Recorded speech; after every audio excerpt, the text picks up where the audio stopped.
በእናታችሁ ላይ የቆሻሻ ውሃ የደፋች ሴት አሁንም ሚስታችሁ ሆና እንድትቀጥል ትፈቅዳላችሁ? ዳርኔል ለሚስቱ ታሻ ካለው ጥልቅ ፍቅር የተነሳ እናቱን ለማግለል ወስኖ ነበር። ነገር ግን ያ የቆሻሻ ውሃ ትዕይንት የአጋጣሚ ንዴት ሳይሆን የገዳይ ሴራ መጀመሪያ ነበር። በሚሊዮኖች የሚቆጠር ሀብቱን ለመውረስ ከጓደኛው ጋር የተሰለፈችው ሚስቱ ዳርኔልን እስከ ሞት አፋፍ ስታደርሰው እናቱ እንዴት ልታድነው ቻለች? ይህንን እውነተኛ ፍቅርና ስግብግብነትን እንዴት መለየት እንደምንችል የሚያስተምር ልብን ሰቅዞ የሚይዝ ታሪክ እስከ መጨረሻው ተከታተሉት። ሰላም ውድ ቤተሰቦቻችን እንደምን አላችሁ? ታሪኩን ከመጀመራችን በፊት እስኪ ከየት ሆናችሁ ይህንን አስደናቂ ታሪክ እየተከታተላችሁ እንደሆነ ኮሜንት ላይ ጻፉልን። እነዚህ ታሪኮች ምን ያህል ርቀት እንደሚጓዙ ማወቅ ስለምንፈልግ ያላችሁበትን ሀገር፣ ዓለም፣ የከተማችሁን ስም ጻፉልን። ሁል ጊዜም ለምትሰጡን ሐሳብ፣ አስተያየት፣ ለምታበረታቱን ሁሉ እናመሰግናለን። እንደዚህ አይነት ታሪኮችን መስማት የምትወዱ ከሆነ ሰብስክራይብ በማድረግ ቤተሰባችንን ተቀላቀሉ።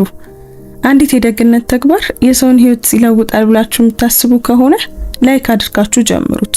የእናንተ አንድ ላይክ ለቻናላችን እድገት ትልቅ ዋጋ አለው። በየቀኑ የምንለቃችሁ አዳዲስ ታሪኮች እንዳያመልጧችሁ የደወል ምልክቱን ተጫኑ። አሁን በቀጥታ ወደ ታሪካችን እንመለስ። ቀድሞ ወደ ቤት መመለስ መላ ሕይወቱን ይለውጣል ብሎ ዳርኔል አስቦ አያውቅም ነበር።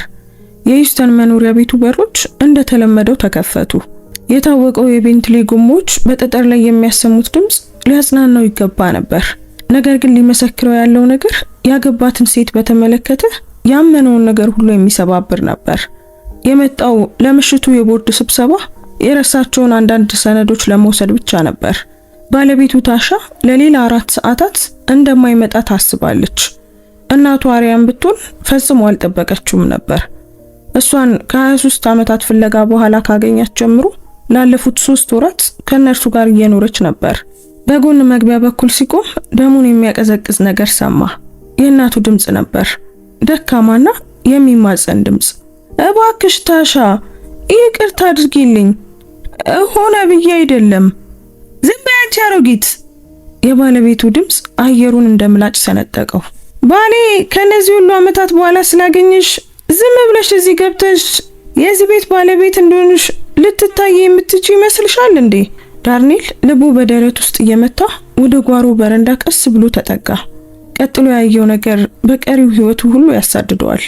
የ70 ዓመት እናቱ ከቤት ውጪ ባለው የመመገቢያ ቦታ አጠገብ መሬት ላይ ተቀምጣ በውሃ ረጥባለች። ሽበት ጸጉሯ ከራሷ ጋር ተጣብቋል። እናም እየተንቀጠቀጠች ነበር። ባዶ ባልዲ በእጆቿ ይዛ ቆማ የነበረችው ታሻ ነበረች። የ8 ወር ባለቤቱ፣ ልቡንና ሀብቱን አምኖ የሰጣት ሴት ታሻ። ቃሉ ራሱን መቆጣጠር ከመቻሉ በፊት ከጉሮሮ ወጣ። ታሻ ምን እያደረግሽ ነው? በመደንገጥ አይኖቿን አፍጥጣ ዞር አለች። ራሷን ለማረጋጋት ስትሞክር ባልዲው ከኮንክሪቱ ላይ ወድቆ ተንኳኳ። ዳርኔል ቀድመ መጣ። እናቱ በበሰበሰው ፊቷ ላይ እንባ እየፈሰሰ ወደ ላይ አየችው። በዚያ ቅስፈት የአንድ ትንሽ ልጅ ቅዠት ወደ እውነት ሲቀየር አየ። ከነዚህ ሁሉ ዓመታት በፊት ከሱ ሲወስዷት የነበራት ያው አቅመ ቢስ እይታ ነበር። ምን እያደረግሻት ነው? ድምፁ በጭንቅ የሚሰማ ሽንቁር ነበር። ነገር ግን በውስጡ እየተገነባ ያለው ቁጣ የሚያደነቁር ነበር። የኔ ውድ ስማኝ፣ እንደምታየው አይደለም ታሻ ጀመረች። እሱ ግን ቀድሞውኑ ወደ እናቱ እየተንቀሳቀሰ ነበር። ካሪያ አጠገብ በጉልበቱ ተንበርክኮ የሚንቀጠቀጡ ትከሻዎቿን ለመሸፈን የሱፍ ጃኬቱን አወለቀ። እማዬ ተጎድተሻል? ደህና ነሽ እማዬ? እሷ ግን ከ7 ዓመቱ ጀምሮ ሲፈልጋቸው በነበሩት በእነዚያ ቡናማ አይኖች አየችውና ይቅርታ ልጄ፣ እኔ ችግር ለመፍጠር አልፈለኩም ብላ በሹክሹክታ ተናገረች። ስሙ ዳርኔል ጃክሰን ይባላል እና ዛሬ የ3.7 ቢሊዮን ዶላር ባለቤት ነው። ነገር ግን የሚወዳት ሴት ህይወቱን የሰጠችውን ሰው ስታጠፋ ሲያይ ገንዘብ ምንም አይነት ትርጉም የለውም። በምስራቅ ሂውስተን ሲያድጉ እናቱ አሪያ ለሱ ሁሉም ነገሩ ነበረች። በትንሹ አፓርታማቸው ውስጥ እነሱን ለማቆየት ብቻ 3 ስራዎችን ትሰራ ነበር። ማታ ማታ ቢሮዎችን በማጽዳት፣ በቀን መደርደሪያዎችን በመደርደርና ቅዳሜና እሁድ የልብስ እጥበት ስራዎችን ትሰራ ነበር። አባቱን አያውቀውም፣ ነገር ግን አያስፈልገውም። ምክንያቱም እናቱ መላው ዓለሙ ነበረች። ሁሉም ነገር የተበላሸው የ7 ዓመት ልጅ እያለ ነበር። እናቱ ከአይምሮ ጤንነት ጋር መታገል ጀመረች። ያኔ ዳርኔል ያልተረዳው ነገር ድብርትን እየታገሉ እነሱን ለማስተዳደር መሞከር ያስከተለው ጫና ከልክ በላይ ሆኗል። እናም አንድ ቀን የማህበራዊ ሰራተኞች መጡ። ከሶፋው ጀርባ ተደብቆ እሷ እያለቀሰች በዝቅተኛ ድምፅ ሲያነጋግሯት የነበረውን ያስታውሷል። ጊዜያዊ ነው፣ እርዳታ እስኪያገኝ ድረስ ብቻ ነው አሏት። ጊዜያዊው ወደ ዘላለም ተቀየረ። የተደረገው ከአያቱ ከእናቱ እናት ጋር ነበር። እሷም የተቻላትን ብትሞክርም ቀድሞውኑ በራሷ የጤና ችግር እየታገለች ነበር። እናቱ ልትወስዶ ትመጣለች ተብሎ ነበር። ነገር ግን ወራቱ ወደ ዓመታቱ ደግሞ ወደ 10 ዓመታት ተቀየሩ። አያቱ የ16 ዓመት ልጅ እያለ አረፈች እና ማንም እንደሌለው እየተሰማው ከስርዓቱ ወጣ።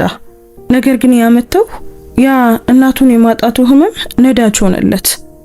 ማንንም የትም ቦታ ማግኘት እንዲችል እና በጣም ስኬታማና ሀያል ለመሆን ለራሱ ቃል ገባ። በቀን በግንባታ ስራ ላይ ይሰራ ነበር። ማታ ማታ ደግሞ በማህበረሰብ ኮሌጅ ይማራል። ያገኘውን እያንዳንዱን ዶላር የወደፊት ህይወቱን ለመገንባት ያውለው ነበር። በ25 ዓመቱ የመጀመሪያውን ንግዱን ትንሽ የግንባታ ኩባንያ ጀመረ። በ30 ዓመቱ ወደ ሪል ስቴት ልማት ተስፋፋ። በ35 ዓመቱ የመጀመሪያውን 100 ሚሊዮን ዶላር አፈራ። ነገር ግን አሁንም ሊያገኛት ስላልቻለ አንዳቸውም ዋጋ አልነበራቸውም። የግል መርማሪዎችን ቀጠረ። በየማህበራዊ ሚዲያ የእናቱን ፎቶዎች ለጠፈ። መረጃ ለሚሰጥ ሽልማት እየሰጠ በቴክሳስ ሁሉ የሷ ፎቶ ያለበት ማስታወቂያ ተሰቀለ። ምንም ነገር ግን ሊገኝ አልቻለም። ከምድረ ገጽ የጠፋች ይመስል ነበር። ያኔ ነበር ታሻ ዊሊያምስን በሂውስተን መሃል ከተማ በሚገኝ የበጎ አድራጎት ዝግጅት ላይ ያገኛት። እርዳታ ለሚፈልጉ ቤተሰቦች ምግብ ለሚያቀርብ ቤት በፈቃደኝነት ትሰራ ነበር። የሷ ደግነት፣ በሌሎች ላይ ያላት እውነተኛ ሐሳቢነት ወዲያውኑ ማረከው። ታውቃለህ አለች ታሻ ሾርባውን በጭልፋ ወደ ሳህኑ እያፈሰሰች፣ አንድን ሙሉ መጠለያ በገንዘብ ደግፉ ከዚያም ራሱ ምግብ ለማቅረብ መምጣት ልዩ አይነት ሰው መሆንን ይጠይቃል። ለወራት ወደዚያ መጠለያ በፈቃደኝነት እየመጣ ነበር። ለማስታወቂያ ሳይሆን እነዚያን ቤተሰቦች ለማየትና እናቱን በከባድ ጊዜያቶች ስለሚያስታውሰው ነው። እኔና እናቴም እንዲህ ባሉ ቦታዎች እንጠቀም ነበር። ይሄንን ሁሉ ለማካፈል እሷን ባገኘዋት ብዬ እመኛለሁ። የታሻ አይኖች በእውነተኛ ርህራሄ ተሞሉ። በዚያ ምሽት ምን ሆነ? ዳርኔል እናቱን ስለማጣት፣ ስለ ፍለጋ ዓመታት ሁሉንም ነገር መስዋዕት ላደረገችለት ሰው ሳያካፍል ስኬቱ እንዴት ባዶ እንደሆነ ሁሉንም ነገር ለታሻ ነገራት። ታሻ ያለምንም ፍርድ አዳመጠችው። ድምፁ ሲቆራረጥ እጁን ያዘችው እና አብረው እንደሚያገኙት ቃል ገባችለት። ቤተሰብ ሁሉም ነገር ነው ዳርኔል አለች እና ላንተ ምን ያህል ትርጉም እንዳላት ማየት እችላለሁ። ስናገኛት እሷም የኔ ቤተሰብ ትሆናለች። እነዚያ ቃላት የዳርኔልን ልብ ሙሉ በሙሉ በሷ አሰሩት። ለአንድ ዓመት ተኩል አብረው ቆዩ እና ታሻ ዳርኔል እናቱን ለመፈለግ ስለሚያፈሰው ሀብት አንድም ቀን ቅሬታ አላቀረበችም። እያንዳንዱን አዲስ መረጃ ደገፈች። ተስፋ በሚቆርጥበት ጊዜ ሁሉ አጽናናችው እና ጓደኞቹ ተስፋ እንዲቆርጥና ህይወቱን እንዲቀጥል ሲነግሩት እሷ ግን ከጎኑ ቆመች። በሂውስተን ሰማይ ላይ የሚመለከተው የቤቱ ጣሪያ ላይ ጋብቻ አስጠይቃት ልቡን ለኪሳራ ለሚረዳ ለቤተሰቡ ዋጋ ለሚሰጥ እና ካገኛት እናቱን ልክ እንደሱ ለሚወድ ሰው እየሰጠ እንደሆነ ዳርኔል ያውቅ ነበር። ሰርጋቸው ያለሙት ሁሉ ነገር ነበረው። 300 እንግዶች፣ በሂውስተን ውስጥ በጣም ቆንጆ ቦታ እና ህይወት ሊያመጣባቸው በሚችለው ነገር ሁሉ ከጎኑ ለመቆም ቃል የገባች ሴት። በቃል ኪዳናቸው ወቅት ታሻ አይኖቹን እያየች እንዲህ አለች፣ ህልሞቼ ናቸው፣ ቤተሰቤ ነው እና እናትህ እኔ ኑሮኝ የማያውቀው እናቴ ትሆናለች። ዳርኔል እያንዳንዱን ቃል አመነ። ከጫጉላ ሽርሽራቸው 3 ወራት በኋላ የማይታሰበው ሆነ። ቢሮ ውስጥ ኢሜሎችን እያየ ሳለ ረዳቱ በሩን አንኳኳች። ሚስተር ጃክሰን፣ እናትህ እንደሆነች የምትናገር አንዲት ሴት እዚህ አለች። የዳርኔል ልብ ቆመ። በእነዚህ ሁሉ የፍለጋ ዓመታት ውስጥ በደርዘን የሚቆጠሩ የሐሰት መረጃዎችን አግኝቶ ነበር። ለሽልማት ገንዘቡ እናቱ ነን የሚሉ ብዙ ሴቶች ነበሩ። የተስፋ መቁረጥ ስሜቱን ለመበዝበዝ የሚፈልጉ አጭበርባሪዎች። ልቡን መጠበቅ ተምሮ ነበር። እማዬ ቃሉ እንደ ስክስክታ ወጣ። ቀስ ብላ ቆመች እና ዓመታት በሷ ላይ ምን ያህል ከባድ እንደነበሩ ማየት ይችል ነበር። ጸጉሯ አሁን ሸብቷል። ፊቷ በጭንቀትና በጸጸት ተሸብሽቧል። ነገር ግን አይኖቿ ያንን ያህል ፍቅር ያዩበት የነበሩት ሞቅ ያሉት ቡናማ አይኖቿ ልክ እንደ ድሮ ነበሩ። ይቅርታ ብላ በሹክሹክታ ተናገረች። ዳርኔል ወደሷ ሮጠ። በጣም አዝናለሁ ልጄ። ላገኝ ሞክሬያለሁ፣ ብዙ ሞክሬያለሁ፣ ግን አንተ በተሻለ ሁኔታ ላይ እንዳለህ ነገሩኝ። እኔ የተረጋጋው እንዳልሆንኩ ነገሩኝ። እማዬ አትበይ፣ እንደሱ አትበይ። ከሁለት አስርት ዓመታት በላይ በኋላ ለመጀመሪያ ጊዜ እጆቹን በሷ ላይ አድርጎ ይቅርታ አትጠይቂኝ፣ አሁን እዚህ ነሽ እማዬ፣ አግኝቼሻለሁ። ዋናው ነገር ደግሞ እሱ ነው። ያ ዳግም መገናኘት በዳርኔል ሕይወት እጅግ የተደሰተበት ቀን ነበር። ዳርኔል እናቱን ባገኛት ጊዜ ታሻ ከጓደኞቿ ጋር በስፓ ቆይታ ላይ ነበረች። ስለዚህ ታሪኳን ለመስማት ከአሪያ ጋር 2 ቀናት ብቻውን ነበረው። ስለ አእምሮ ጤና ተቋሙ፣ ስለ ዓመታት ሕክምና፣ እሱን ለማግኘት ሕይወቷን ለማስተካከል በምትሞክርበት ጊዜ ዝቅተኛ ክፍያ ስላላቸው ስራዎች ነገረችው። በማህበራዊ አገልግሎቶች በኩል ልታገኘው ሞክራ ነበር። ነገር ግን መዝገቦቹ የታሸጉ ነበሩ። ለግል መርማሪዎች ወይም ለጠበቆች ገንዘብ አልነበራትም። በዜና ላይ ያየው አለች፣ አይኖቿ በእንባ ተሞልተው። ልጄ ቢሊየነር ሆነሃል። በጣም ኩራት ተሰማኝ፣ ግን ደግሞ ፈራው። የተወችህ አሮጊት ሴት ስኬታማ ህይወትን እንድትረብሽ አልፈለኩም። አልተውሽኝም እማዬ፣ ከኔ ወሰዱሽ እንጂ አንቺን ናፍቀሽ የማታውቂበት አንድም ቀን የለም። ታሻ ወደ ቤት ስትመጣና ዳርኔል ከእናቱ ጋር ሲያስተዋውቃት የደስታ እንባ፣ ሞቅ ያለ እቅፍ፣ አብረው ለመገንባት የተነጋገሩበት ውብ ቤተሰብ መጀመሪያ እንደሚሆን ጠብቆ ነበር። ይልቁንም በታሻ ፊት ላይ በትክክል መለየት የማይችለው አንድ ነገር ሲያልፍ አየ። መገረም ሳይሆን የሆነ ሌላ ነገር፣ ሆዱን በጭንቀት እንዲታሰር ያደረገው ሌላ ነገር። ይህ የማይታመን ነው፣ በፈጣሪ ስም አለች እናቱን በትህትና ግን ባጭሩ እያቀፈች። ከነዚህ ሁሉ ዓመታት በኋላ እድሉ ምን ያህል ነው? ያ ሐረግ እድሉ ምን ያህል ነው የሚለው በኋላ ያሳድደዋል። ለመጀመሪያዎቹ ጥቂት ሳምንታት ሁሉም ነገር ፍጹም ይመስል ነበር። ታሻ ለአሪያ እንግዳ ተቀባይ ነበረች።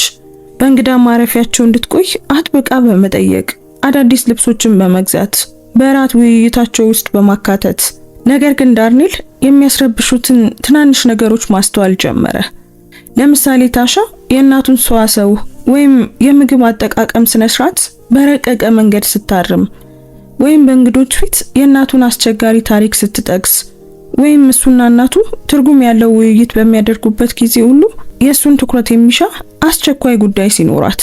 ነገር ግን እነዚህ ትናንሽ ነገሮች ነበሩ፣ በቀላሉ ሊብራሩ የሚችሉ። ከመጠን በላይ እየተሰማው እንደሆነ እርስ በርስ ለመላመድ ጊዜ እንደሚወስድባቸው ለራሱ ነገረው። የመጀመሪያው እውነተኛ ክስተት እናቱ ከገባች ከ6 ሳምንታት በኋላ ተከሰተ። ዳርኔል ከንግድ ጉዞ ሲመለስ እናቱ በኩሽና ውስጥ ስታለቅስና እናታሻ እዛ ሳትኖር አገኛት። ምን ሆነሻል እማዬ? ምን ተፈጥሮ ነው? በዓይኖቿ ውስጥ እንደዚህ ያለ ህመም ይዛ አየችው። ፎቶዎችን ጣለችብኝ ዳርኔል። የትኞቹን ፎቶዎች እማዬ? እነዚያን ሁሉ ዓመታት ይዣቸው የነበሩትን ያንተን ፎቶዎች፣ የ6 ዓመት ልጅ እያለ የነበረውን የትምህርት ቤት ፎቶ፣ የመጀመሪያ ንግድን ስትጀምር ከጋዜጣ ላይ ቆርጬ የነበረውን፣ ካልጋ አጠገብ በጫማ ሳጥን ውስጥ አስቀምጣቸው ነበር። ዛሬ ጠዋት በቆሻሻ መጣያ ውስጥ ነበሩ። በዳርኔል ደረት ውስጥ ቁጣ ሲነሳ ተሰማው። እርግጠኛ ነሽ እማዬ? ምናልባት ወድቆ ይሆናል። እሷ የእንግዳ ማረፊያ ክፍሉን እያጨናነቁ እንደሆነ ተናግራለች። ባለፈ ታሪክ ውስጥ መኖሬን ማቆም እንዳለብኝ ተናግራለች። ዳርኔል ታሻን ስለዚህ ጉዳይ ስጠይቃት በእውነት ግራ የተጋባች ትመስል ነበር። የኔ ውድ፣ እኔ እያጸዳው ነበር እና ቆሻሻ መስሎኝ ነው። እነዚህ አሮጌ ወረቀቶች ለሱ አስፈላጊ እንደሆኑ አላወቅኩም ነበር። ምክንያታዊ መስሎት ነበር። አለመግባባት። ነገር ግን የእናቱ የተጎዳ እይታ በአይምሮ ውስጥ ቀረ። ከዚያም የቤተሰብ ራት ክስተት መጣ። ዳርኔል እናቱን በይፋ ወደ ቤተሰቡ ለመቀበል ልዩ ምሽት አቅዶ ነበር። ወደዚህ ማንነት የቀረጸችውን ሴት ለማስተዋወቅ ፈልጎ የቅርብ ጓደኞቹንና የንግድ አጋሮቹን ጋብዞ ነበር።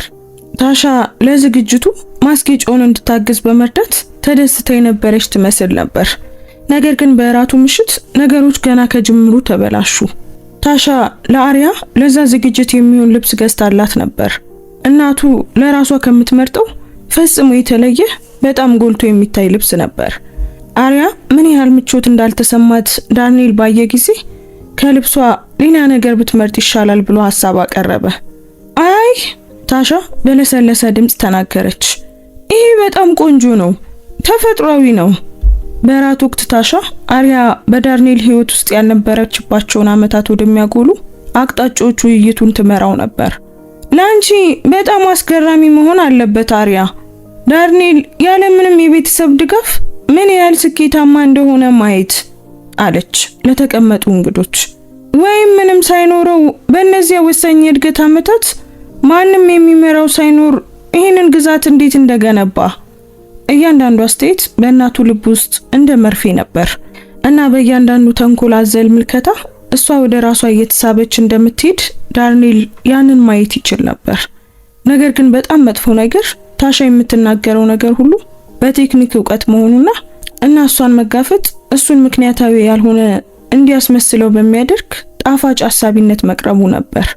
እንግዶቹ ከሄደ በኋላ እናቱን በጓሮ በረንዳ ላይ ገንዳውን ሲያዩ አገኛቸው። እማዬ ዛሬ ማታ በተናገረችው ነገር አትረበሺ። ታሻ ምንም ለማለት ፈልጋ አይደለም። በሐዘን አይኖች አየችው። አልፈለገችም ልጄ? ያ ጥያቄ በመካከላቸው አየሩ ላይ ተንጠልጥሎ ቀረ እና እናቱን ካገኛት ጊዜ ጀምሮ ለመጀመሪያ ጊዜ ዳርኔል የባለቤቱ ደግነት እውነተኛ ነው ወይስ ትወና ብሎ ማሰብ ጀመረ። ክስተቶቹ እየተባባሱ ሄዱ። እያንዳንዳቸው ምክንያታዊ በሆነ መንገድ ሊብራሩ የሚችሉ ነገር ግን ዳርኔል ችላ ሊለው የማይችለውን ንድፍ የሚፈጥሩ ነበሩ። የእናቱ ተወዳጅ ሻይ በሚስጥር ያልቃል እና ደግሞ መልሶ አይታካም። የምትወስደው መድኃኒት ከተቀመጠበት ቦታ ይነሳል። ይህም ደግሞ ጭንቀትን ይፈጥርባታል። አሪያ ብዙውን ጊዜ በተቋም ውስጥ ለነበሩ የድሮ ጓደኞቿ በምትደውልበት ጊዜ ታሻ የቤተሰብ እንቅስቃሴዎችን ታቅዳለች። እነዚህን ስጋቶች ዳርኔል ወደ ታሻ ሲወስድ ለሁሉም ነገር ምክንያታዊ ማብራሪያ ነበራት። ያ የእሷ ምርጫ እንደሆነ አላወቅኩም ነበር። በግዢ ዝርዝር ውስጥ ጨምረዋለሁ። ለመድኃኒት ካቢኔው ለደህንነት ሲባል እያደራጀውት ነበር። ነገሮችን ማንቀሳቀስ ግራ ያጋባታል ብዬ አላሰብኩም ነበር። በእነዚህ አስቸጋሪ ጊዜያት በነበሩ ግንኙነቶች ላይ ከምታተኩር ከኛ ጋር ብትቀላቀል ጥሩ ይሆናል ብዬ አስቤ ነው። እያንዳንዱ ማብራሪያ ለየብቻው ትክክል ቢመስልም አንድ ላይ ሲደመሩ ግን የዳርኔልን ሆድ የሚያሳምም ስዕል ይስሉ ነበር። የመጨረሻው ነጥብ የመጣው እናቱ ወደ ቤቱ ከገባች ከሁለት ወራት በኋላ አንድ እሁድ ጠዋት ነበር። ታሻና እናቱ በጓሮ በረንዳ ላይ ቡና እየጠጡ ትቷቸው ዳርኔል በመደበኛው የጠዋት ሩጫው በሰፈር ውስጥ ወጥቶ ነበር። ቆንጆ ጠዋት እና በቅርቡ በመካከላቸው ስላለው መልካም ግንኙነት በእውነት ተስፋ ተሰምቶት ነበር። ነገር ግን ከሩጫው ሲመለስና ወደ ጥግ ሲዞር ከጓራቸው የሚመጡ ከፍተኛ ድምጾችን ሰማ። ልጅሽ ምን እንደሚያስብ ግድ የለኝም። ታሻ ነበረች። ድምጿ ስለታምና ቀዝቃዛ ነበር። ይህ የኔ ቤት ነው እና እዚህ ያለሽው እኔ ስለፈቀድኩ ብቻ ነው። ወሰን ለማለፍ አልፈለኩም። አሪያ መለሰች። ድምጿ ትንሽና የፈራ ይመስላል። ለመርዳት እየሞከርኩ ብቻ ነበር። እርዳታ? የወጥ ቤቱን ካቢኔቶች መልሶ ማደራጀትን እርዳታ ትይዋለሽ? ለባሌ ስለ ትዳራችን ምክር መስጠትን እርዳታ ትይዋለሽ? የዳርኔል ልብ እየመታ ቀረበ። ይህች ያገባት ሴት አልነበረችም። እናቱን እንደራሷ እናት ለመውደድ ቃል የገባችው ያቺ ሩህሩህ ለቤተሰብ የምትቆረቆር ሰው አልነበረችም። ታሻ እባክሽን አለች እናቱ። ይህ ከባድ እንደሆነ አውቃለሁ። እዚህ መኖሬ ነገሮችን እንደሚለውጥ አውቃለሁ። ነገር ግን እኔና ዳርኔል ብዙ ዓመታትን አጥተናል። ከልጄ ጋር መሆን እንደምፈልግ እንዴት አይገባሽም? ልጅሽ? ታሻ በመራራነት ሳቀች። አንቺ ከ23 ዓመታት በፊት ጥለሽው ስትሄጂ ልጄ ማለት መብቱን አጥተሻል። ከሱ ጋር ህይወትን የገነባሁት እኔ ነኝ።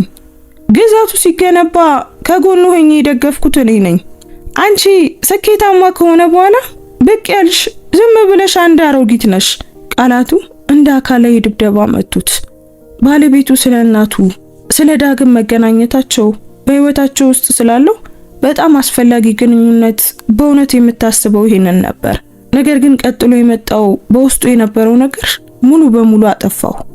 እናም እኔ በማልሰማበት ጊዜ እሱን አታለሽ ሲሞት ሁሉንም ነገር ላንቺ እንዲተውልሽ ለማድረግ ካሰብሽ በጣም ተሳስተሻል።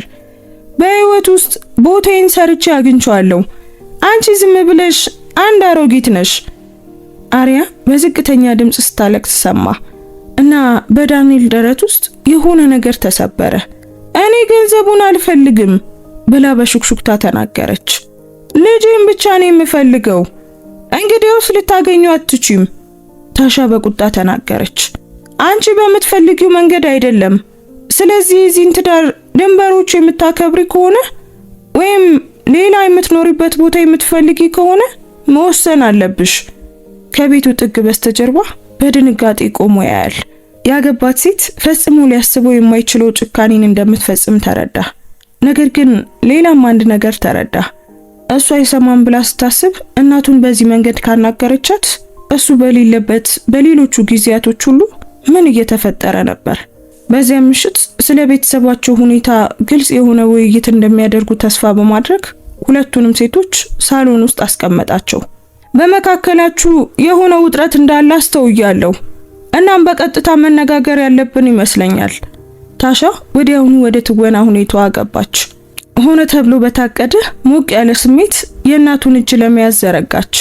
አሪያና እኔ ዛሬ ስለዚህ ጉዳይ እያወራን ነበር አይደል?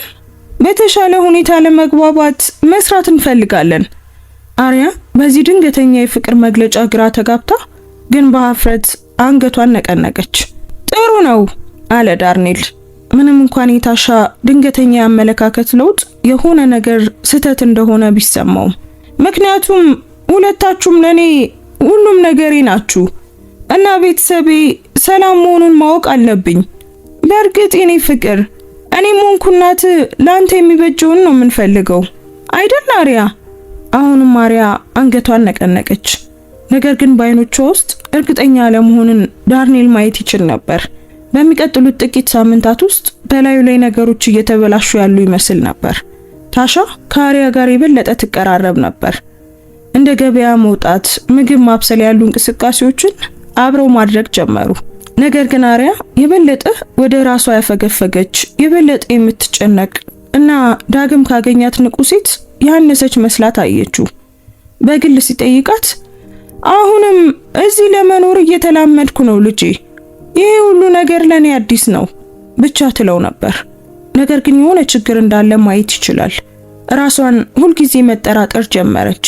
ይቅርታ ለማያስጠይቁ ነገሮች ይቅርታ መጠየቅ፣ ሻይ ማፍላት ወይም ቴሌቪዥን ማየት ላሉ መሰረታዊ ተግባራት ፈቃድን መጠየቅ ጀመረች። ነገር ግን የሚገርመው ነገር እሱ ባለበት ጊዜ ሁሉ ታሻና እናቱ ፍጹም የሚስማሙ ይመስሉ ነበር። ችግሮች የሚነሱት በግል ግንኙነታቸው ብቻ ነበር እና ዳርኔል በገዛ ቤት ውስጥ ምን እየተፈጠረ እንዳለ ለማወቅ መሞከር እብድ እንደመሆን ይሰማው ነበር። ከዚያም ሁሉንም ነገር የሚቀይረው ክስተት መጣ። ከሰዓት በኋላ ሊቆይ የሚገባው አስቸኳይ የቦርድ ስብሰባ ተጠራ። ታሻ ለብዙ ሰዓታት እንደሚቆይ ታውቅ ነበር እና እናቱ ቀኑን የምትወደው ተግባር በሆነው በአትክልታቸው ውስጥ ስትሰራ ለማሳለፍ አቅዳ ነበር። ነገር ግን ስብሰባው ያቆመው አስቸኳዩ ጉዳይ በሐሰት መረጃ ላይ የተመሰረተ መሆኑን ሲያውቁ ቀድሞ ተጠናቀቀ።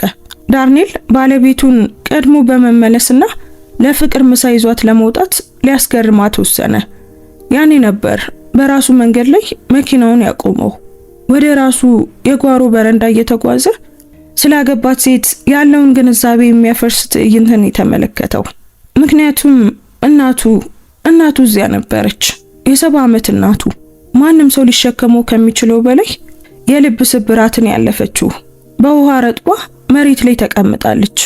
ባለቤቱ ደግሞ ባዶ ባልዲ ይዛ በእሷ ጎን ቆማለች እና በጣም መጥፎ ክፍል ታሻ ያደረገችው ነገር ብቻ አልነበረም። እሱ እዚያ መኖሩን ከማወቋ በፊት ፊቷ ላይ የነበረው የእርካታ ስሜት ነበር። ህይወት የሰጠችውን ሴት በማዋረድ የተደሰተች ትመስል ነበር። እማዬ አለ ዳርኔል በታቀፈችበት ሁኔታ እቅፍ ውስጥ እየተንቀጠቀጠች ከጎኗ ተንበርክኮ። በትክክል ምን እንደተፈጠረ ንገሪኝ እማዬ። ቀድሞውኑ ብዙ እንባዎችን ባፈሰሱት በእነዚህ አይኖቿ አየችውና በሹክሹክታ ተናገረች።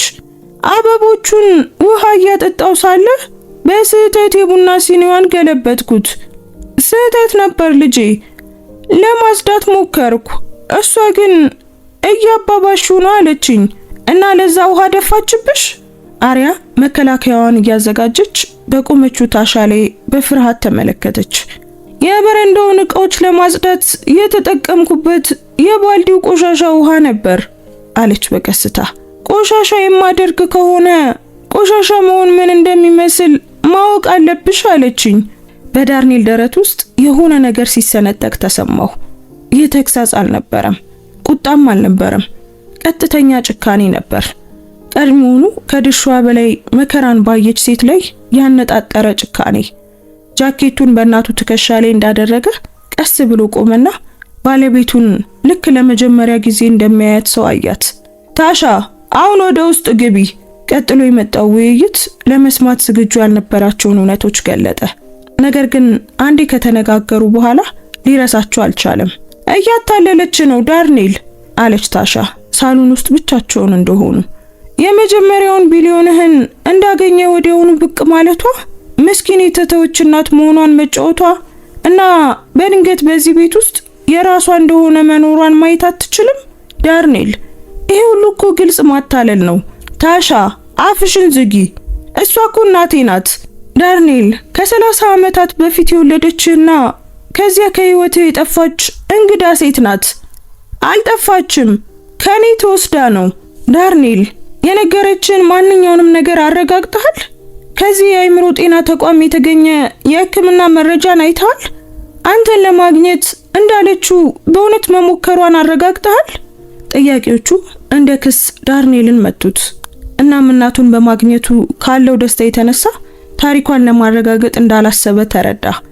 ታሻን እንዳመናት ሁሉ እሷንም በቀላሉ አምኗት ነበር።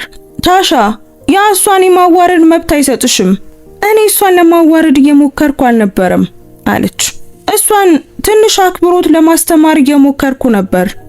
የዚህ ቤት ባለቤት እንደሆነች በዚህ ቤት ውስጥ ትዘዋወራለች። ለልጇ ብቁ እንዳልሆንኩ አድርጋ ታየኛለች። በገዛ ትዳሬ ውስጥ እንደ ባዕድ እንዲሰማኝ ታደርጋለች። ታሻ ቆይ ስለምን እያወራሽ ነው? አንተ እሷን በማጣት ባለብህ የጥፋተኝነት ስሜት ስለታወርክ ፈጽሞ አታየውም። እሷ ግን ትቀናብኛለች ዳርኔል። አንተን ከሷ እየሰረኩ ይመስላታል። እናም በእኔ ላይ ልታነሳሳ እየሞከረች ነው። ዳርኔል ከእናቱ ጋር ያደረጓቸውን ውይይቶች አሰበ። በታሻ ላይ አንድም መጥፎ ነገር ተናግራ እንደሆነ፣ ነገር ግን ባለቤቱን የነቀፈችበት ወይም በመካከላቸው ግጭት ለመፍጠር የሞከረችበትን አንድም አጋጣሚ ማስታወስ አልቻለም።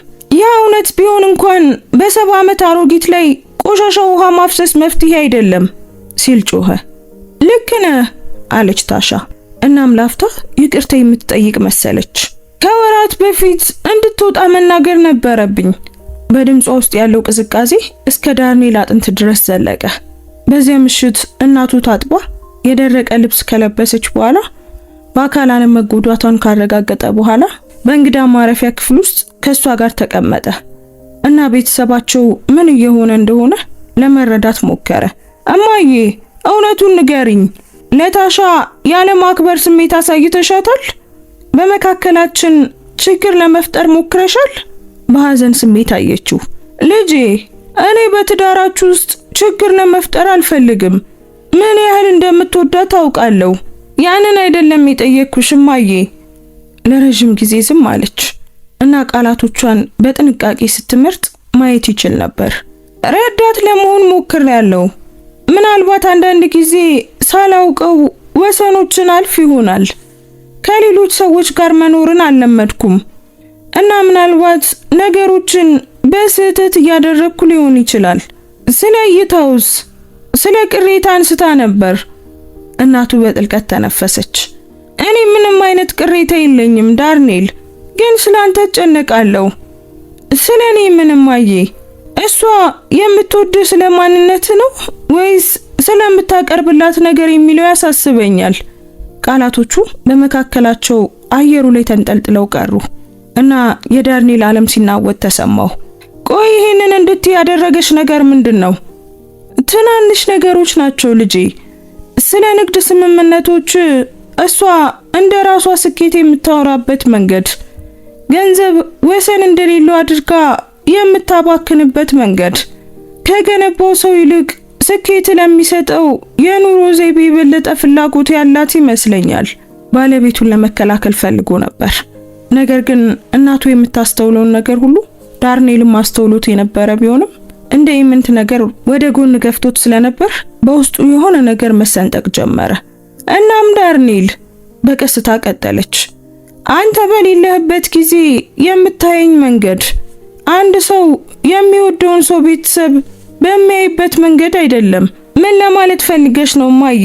እንደ ሸክም እንዲሰማኝ ታደርገኛለች። እዚህ በመኖሬ ከሷ የሆነ ነገር እየወሰድኩ እንደሆነ ታደርጋለች። ይህ የሷ ቤት፣ የሷ ህይወት፣ የሷ ባል እንደሆነ ዘውትር ታስታውሰኛለች። ላንተ ያለኝ ፍቅር በትዳሯ ላይ እንደ ስጋት ያለ ይመስል ነው የምታወራው። ዳርኔል ሆዱን አመመው። ምክንያቱም እናቱ የምትገልጻቸውን ንድፍ ማየት ጀምሮ ነበር። እነዚህ ሁሉ ትናንሽ ክስተቶች፣ እነዚህ ሁሉ ምክንያታዊ ማብራሪያዎች የሆነ ነገር ስህተት እንደሆነ የተሰማው፣ ነገር ግን ምን እንደሆነ ማወቅ ያልቻለባቸው ጊዜያቶች ሁሉ ነበሩ። ለምን ይሄን ቀድመሽ አልነገርሽኝም? አታምነኝም ብዬ ፈራው ልጄ። ችግር ለመፍጠር እየሞከርኩ እንደሆነ እንዳታስብ ፈራው። ምን ያህል እንደምትወዳት ስለማውቅ እና ያንን ፍቅር እንድትጠራጠር ምክንያት መሆን አልፈለኩም። በዚያ ምሽት ታሻ አጠገብ አልጋው ላይ ተኝቶ ጣሪያውን እያየና የሆነውን ሁሉ ለማጤን እየሞከረ ነበር። አጠገቡ ተኝታ የነበረችው ሴት እናቱ ላይ የቆሻሻ ውሃ ደፍታ አዋርዳታለች። በሰርጋቸው ቃል ኪዳን ወቅት ቤተሰቧ እንደሚሆን ቃል የገባችው ያቺው ሴት። ነገር ግን ከዚያ በላይ በቤታቸው ውስጥ ያለው ችግር አዲስ እንዳልሆነ ማየት ጀመረ። ለወራት ሲገነባ የነበረ ነው። እሱ ግን ያንን ለማየት በጣም የታወረ ወይም ተስፋን የሰነቀ ነበር። በሚቀጥለው ጧት የቤተሰባቸው ቀውስ ይፈታል ብሎ ያሰበውን ውሳኔ ያስተላለፈ። ነገር ግን በእውነቱ ሁሉንም ነገር የባሰ የሚያደርግ ነበር። እማዬ በአቅራቢያዋ ወደሚገኝ የራሷ ቦታ ብትዘዋወር ይሻላል ብዬ አስባለሁ። አዘውትረን ልንገናኝ የምንችልበት ቅርብ ቦታ። ግን ሁሉም ሰው የየራሱ ቦታ እንዲኖረው ያደርጋል። በታሻ ፊት ላይ የታየው እፎይታ ወዲያውኑ የሚታወቅና የማይታበል ነበር። እናቱ ዝም ብላ አንገቷን ነቀነቀች። ነገር ግን በዓይኖቿ ውስጥ ጉዳቱን ማየት ይችል ነበር። እዚህ እንድትሆኚ ስላልፈለግኩ አይደለም እማዬ፣ ሁሉም ሰው ምቾት እንዲሰማውና ደስተኛ እንዲሆን ስለፈለግኩ ነው። ተረድቻለሁ ልጄ። ነገር ግን ድምጿ ትንሽና የተሸነፈ ነበር። በአንድ ሳምንት ውስጥ ከቤታቸው 10 ደቂቃ ብቻ የሚርቅ ለእናቱ ቆንጆ የሆነ አፓርታማ አገኘላት። ሙሉ በሙሉ የተሟላ ደህንነቱ የተጠበቀ ህንጻ ውስጥ ድንቅ አገልግሎቶች ያሉት ነበር እና የሚያስፈልጋት ነገር ሁሉ እንዲኖራት አደረገ። ነገር ግን በወጣችበት ቀን ተቃቅፈው ሲሰነባበቱ እንደገና እናቱን የማጣት ያህል ተሰማው እና በዓይኖቿ ውስጥ ያለው እይታ ተስፋ የቆረጠ፣ ልቧ የተሰበረ፣ ግን ለሱ ስትል ጠንካራ ለመሆን የምትሞክርበት እይታ ነበር። ያ የ7 ዓመት ልጅ እናቱ ከህይወቱ ስትጠፋ ሲመለከት የነበረውን ሁኔታ አስታወሰው። ነገ አገኝሻለሁ እማዬ ቃል ገባላት። እሺ ልጄ። ነገር ግን የተናገረችው ብዙም ያላመነችበት በሚመስል መንገድ ነበር። እናም ወደ አዲሱ አፓርታማ ስትገባ ቤተሰቡን በአንድ ጣሪያ ስር የመሰብሰብ ህልሙ ላይ በሩን ስትዘጋው እያየ ይህ የሚወደውን ሁሉ ሊያስከፍለው የሚችል ቅዠት መጀመሪያ እንደሆነ ፈጽሞ አላወቀም ነበር። እናቱ ወደ አዲሱ አፓርታማዋ ከገባች በኋላ ያለው የመጀመሪያ ሳምንት የጫጉላ ጊዜ ይመስል ነበር። ታሻ ከወራት በላይ የነበራት የፍቅር ስሜት ጨመረ። የሚወዳቸውን ምግቦች ታበስላለች፣ በትናንሽ ስጦታዎች ታስደንቀው ነበር። እናም ቦታቸውን በማግኘታቸው በእውነት እፎይታ ያገኘች ትመስል ነበር። ነገር ግን ስለ ደስቷ የሆነ ነገር ስህተት መስሎ ተሰማው። እሱ ያልተረዳውን ነገር እያከበረች ያለች ትመስል ነበር። ለሁሉም ሰው የሚሆን መፍትሄ በማግኘታችን በጣም ደስ ብሎኛል አለች ታሻ። አንድ ምሽት ከጥቂት ቀናት በፊት አሪያን በውሃ ረጥባ ተዋርዳ ባገኛት በረንዳ ላይ ተቀምጠው ሳለ አሁን ያለምንም ውጥረት ትዳራችን ላይ ማተኮር እንችላለን። ዳርኔልም ያንን እፎይታ እንዲሰማው ፈልጎ ነበር። ነገር ግን እናቱን በጎበኘ ቁጥር በዓይኖቹ ውስጥ ልቡን የበለጠ የሚሰብር ነገር ያያል። በአዲሱ ቦቷ ደስተኛ እንደሆነች እሱን ለማሳመን በጣም ትሞክር ነበር። ነገር ግን ብቸኝነት መንፈሷን ሲበላው ማየት ይችል ነበር። አፓርታማው በጣም ቆንጆ ነው ልጄ ትለው ነበር እንዴት እንደሆነ ሲጠይቃት። የሚያስፈልገኝን ሁሉ ሰጥተኸኛል። ከ23 ዓመታት መለያየት በኋላ ከልጇ ጋር ለመቀራረብ ካላት ፍላጎት በስተቀር ሁሉንም ነገር ሰጥቷታል። ነገር ግን በእውነት ሊያሳስቡት የጀመሩት ስልኮቹ ነበሩ። መጀመሪያ ላይ ነገሮችን ቀደም ብሎ እንዴት የተለዩ እንደነበሩ የሚጠቁሙ ረቂቅ ፍንጮች ብቻ ነበሩ። እሷን ለምን መምረጥ እንደነበረብህ ገብቶኛል አለች እናቱ በአንድ ምሽት ውይይታቸው። አንድ ወንድ ሚስቱን ማስቀደም አለበት። ላደረግከው መስዋዕትነት አመስጋኝ እንደምትሆን ተስፋ አደርጋለሁ። እማዬ፣ ያ ማንንም ስለመምረጥ አልነበረም። ለሁሉም ሰው ሰላምን ለመስጠት ነበር። እንደምትወደኝ ያውቃለሁ ልጄ። የእሷን ምቾት ለመጠበቅ ሲል የራሱን እናት የሚተው ወንድ በማግኘቷ ምን ያህል የታደለች መሆኗን ትረዳው ይሆን ወይ ብዬ አንዳንዴ አስባለሁ። እነዚያ ቃላት የፈጠሩበት የጥፋተኝነት ስሜት አንቆ ይዞት ነበር። ምክንያቱም የእሱ የተወሰነ ክፍል እሷ ልክ እንደሆነች ያውቅ ነበር። ከእናቱ ስሜት ይልቅ የታሻን ምቾት መርጦ ነበር እና የዚያ ውሳኔ ክብደት እየጨፈለቀው ነበር። ከዚያም እናቱ እያለቀሰች የደወለችበት ምሽት መጣ። ዘግይቼ ስለደወልኩና ስለረበሽኩ ይቅርታ ዳርኔል፣ ግን በጣም አሰቃቂ ህልም አየሁ። ምን አይነት ህልም ነው እማዬ?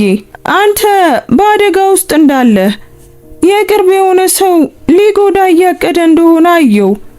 እብደት እንደሚመስል አውቃለሁ፣ ግን በጣም እውነት መስሎ ተሰማኝ ልጄ። የቅርብ ጊዜ ለውጦች ያስከተሉባት ጫና እንደሆነ በመንገር ሊያረጋጋት ሞከረ። ነገር ግን በድምጿ ውስጥ የነበረው ፍርሃት ስልኩን ከዘጋ በኋላ ለረጅም ጊዜ አብሮት ቆየ። በሚቀጥለው ጠዋት ታሻ ከእናቱ ጋር ስለነበረው ውይይት ባልተለመደ ሁኔታ ፍላጎት ያሳየች ትመስል ነበር። ትላንት ማታ በጣም ከመሸ ደወለች።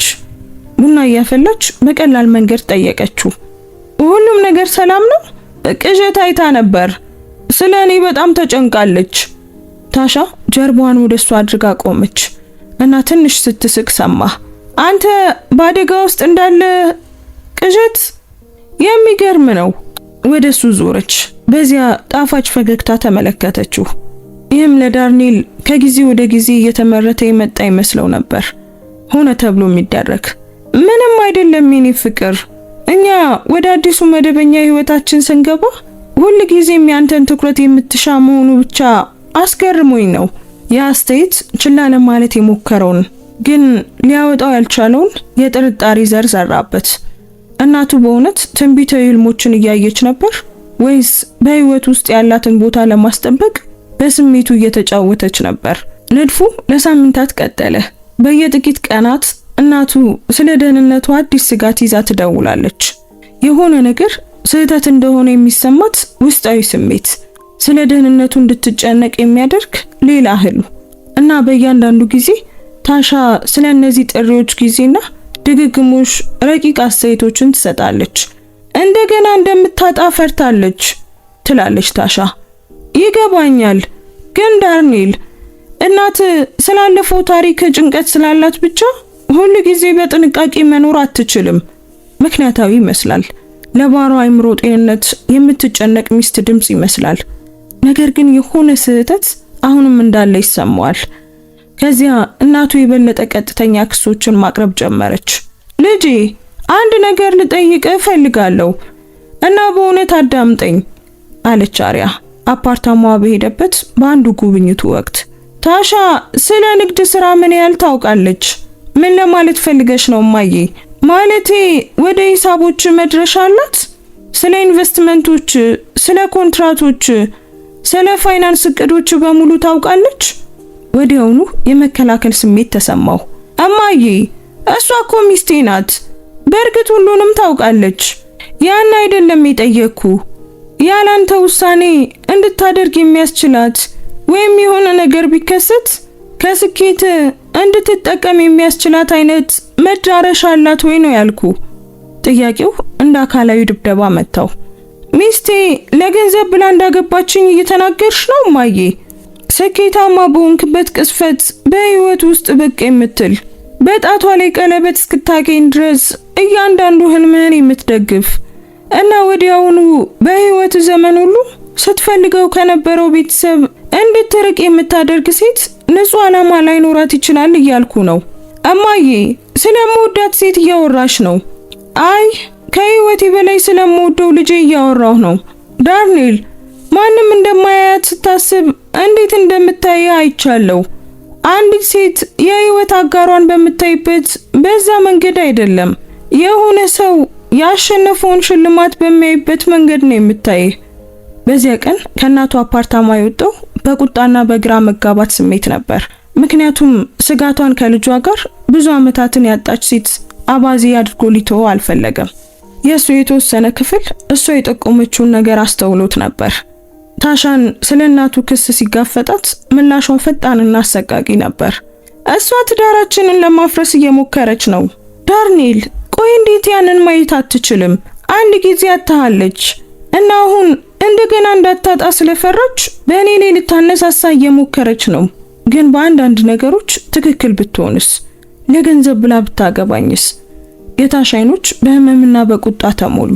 በእውነት ስለኔ እንደዚህ ታስባለህ?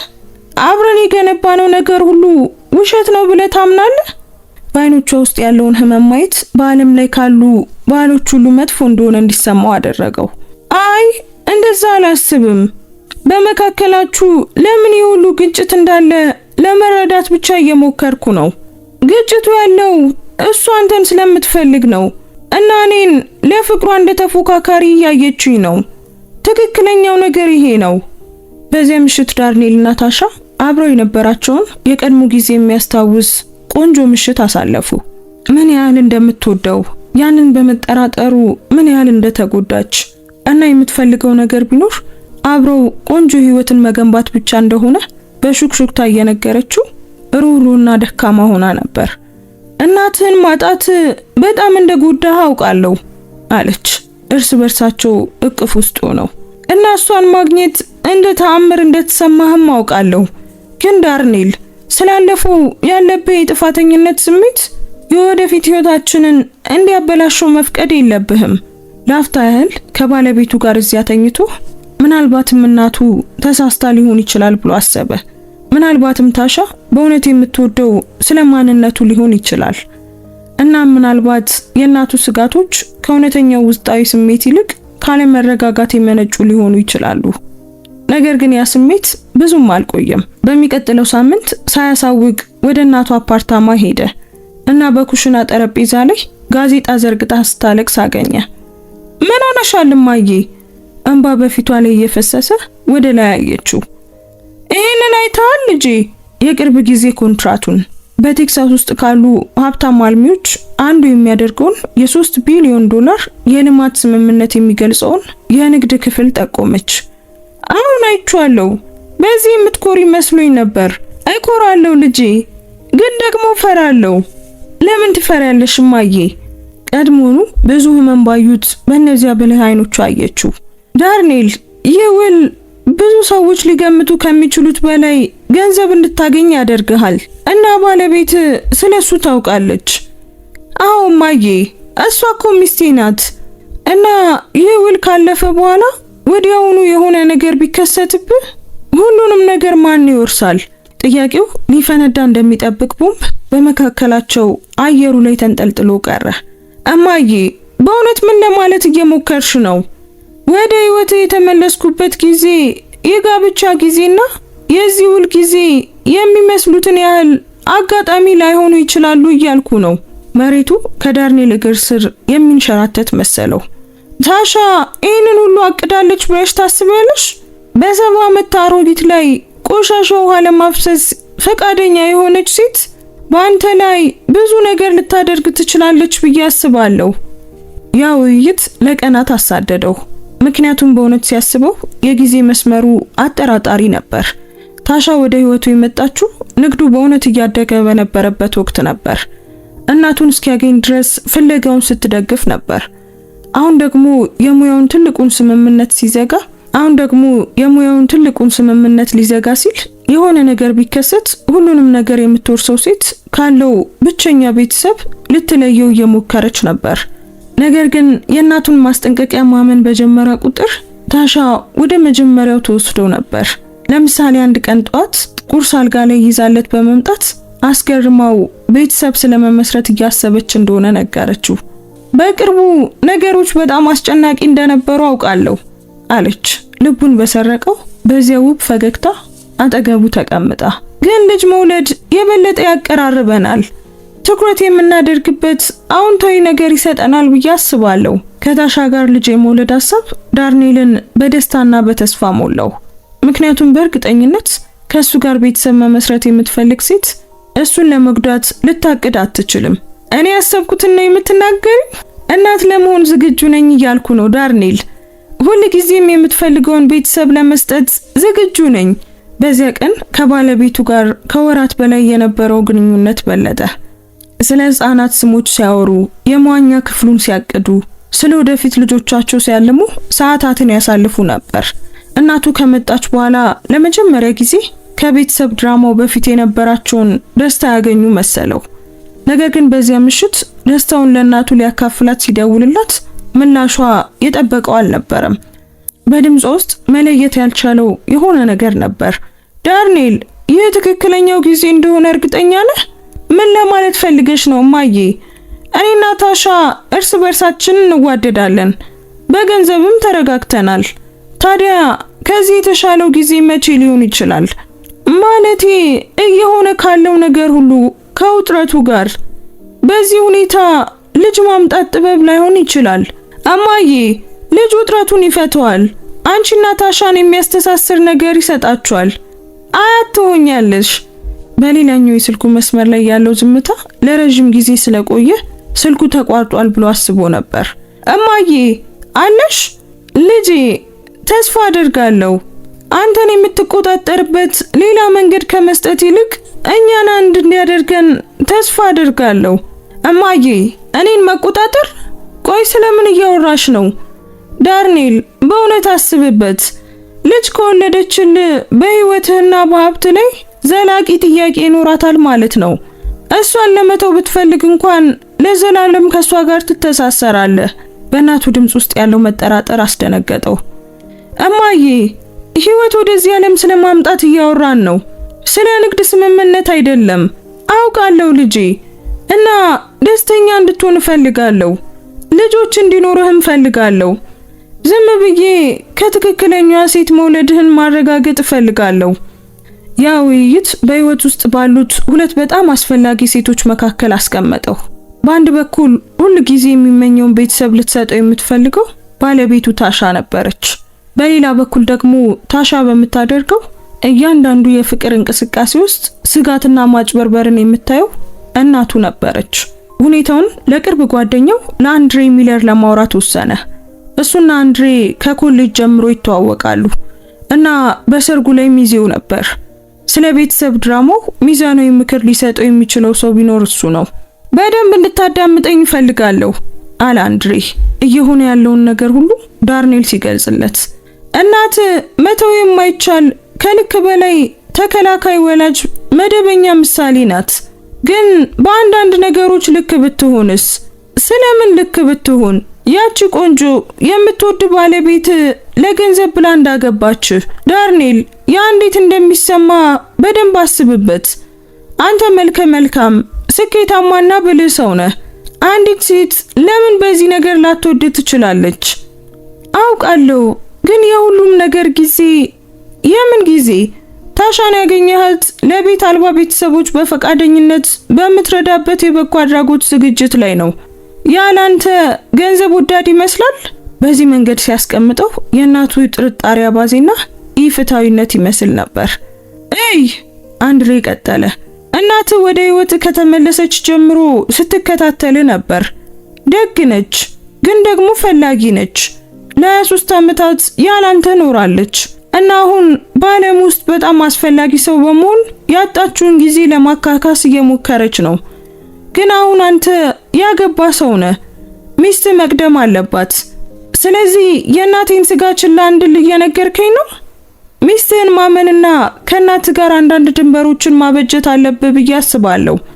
ታሻ እናትህ በቤት እየኖረች ምቾት ስታጣ እንኳን ታጋሽና ተረጂ ነበረች። ቢያንስ ልታደርገው የምትችለው ነገር ስለ ራስህ ትዳር በእሷ ውሳኔ ላይ መተማመን ነው። የአንድሬ ምክር ምክንያታዊ ነበር። እናቱ ከ2 አስርት ዓመታት በላይ ከህይወቱ ውጪ ነበረች። እንደ ጎልማሳ አታውቀውም። ከታሻ ጋር ያለውን ግንኙነት አልተረዳችም እና የራሷን አለመረጋጋት በትዳሩ ላይ ያንጸባረቀች ሊሆን ይችላል። የመጨረሻው ነጥብ የመጣው ከ3 ሳምንታት በኋላ እናቱ እኩለ ሌሊት ላይ በከፍተኛ ስቅስቅታ ስትደውልለት ነበር። ዳርኔል ልታዳምጠኝ ይገባል። ሌላ ህልም አይቻለሁ። በዚህ ጊዜ በጣም ግልጽና ዝርዝር ነበር። አንድ ሰው ሊጎዳህ ነው እና በቅርቡ ይሆናል። እማዬ በእነዚህ ቅዠቶች ራስሽን እያስፈራራሽ ነው። ምናልባትም ከባለሙያ ጋር ማውራት አለብሽ። ይህ ቅዠት አይደለም፣ ማስጠንቀቂያ ነው። በህልሜ በቤት ውስጥ አየሁ እና የምታምነው ሰው በመጠጥ ውስጥ የሆነ ነገር ሲጨምር አየው። ወደ ቤት መዳረሻ ያለው ልምድህን የሚያውቅ ከሞተ የሚጠቀም ሰው። የዳርኔል ደም ቀዘቀዘ። እማዬ በትክክል ምንድን ያየሽው? ስትወድቅ አየሁ እና እሷ እርካታ ባለው እይታ በአንተ ላይ ቆማ አየኋት። ዳርኔል እባክህን ተጠንቀቅ ልጄ። የምትበላውንና የምትጠጣውን ነገር ተከታተል። እማዬ ታሻን በዚህ ህልም ውስጥ አየሻት? ረጅም ጥቁር ጸጉር ያላትና ውድ ልብስ የለበሰች ሴትን አየው። የደከምክበትን ሁሉ ለመውረስ እንድትችል እስክትሞት ስትጠብቅህ አየኋት። ዳርኔል ሆዱን እያመመው ስልኩን ዘጋው። ምክንያቱም የእናቱ ህልሞች እንደ እብደት ቢሰሙትም ለሳምንታት ለመደበቅ ከሞከረው ፍርሃት ጋር ይጣጣም ነበር። ምክንያቱም የእናቱ ህልሞች እንደ እብደት ቢሰሙም ለሳምንታት ለመደበቅ ከሞከረው ፍርሃት ጋር ይጣጣሙ ነበር። በሚቀጥለው ጧት ታሻ ወዲያውኑ ስሜቱን አስተዋለች። የደከመ ትመስላለህ። ትላንት ማታ አልተኛህም? እማዬ ደውላ ነበር። ሌላ ህልም አይታለች። የታሻ ፊት ጠነከረ። እንደገና አንተ አደጋ ውስጥ እንዳለ ተናገረች? አዎ። ዳርኔል እባክህ ይህ ነገር መቆም አለበት። እነዚህን ህልሞች የምታየው አንድ ሰው እንደገና ካንተ ይወስድብኛል በሚለው ሐሳብ ስለተጠመደች ነው። ይህ ትንቢት አይደለም፣ ያ ጭንቀት ነው ዳርኔል፣ እንደ መደበኛ የአእምሮ መታወክ የሚገለጽ። ታሻ ግን እውነት ቢሆንስ? ማለት እውነት ቢሆን እኔ አንተን ለመጉዳት እያቀድኩ ቢሆን? ታሻ ግልጽ የሆነ የመጎዳት ስሜት ባይኖቹ አሳየች። በእውነት ስለኔ እንደዛ ታስባለህ? አይ አላስብም፣ ግን ዝም ብሎ ለምን እነዚህን ህልሞች ደጋግማ እንደምታይ ሊገባኝ አልቻለም።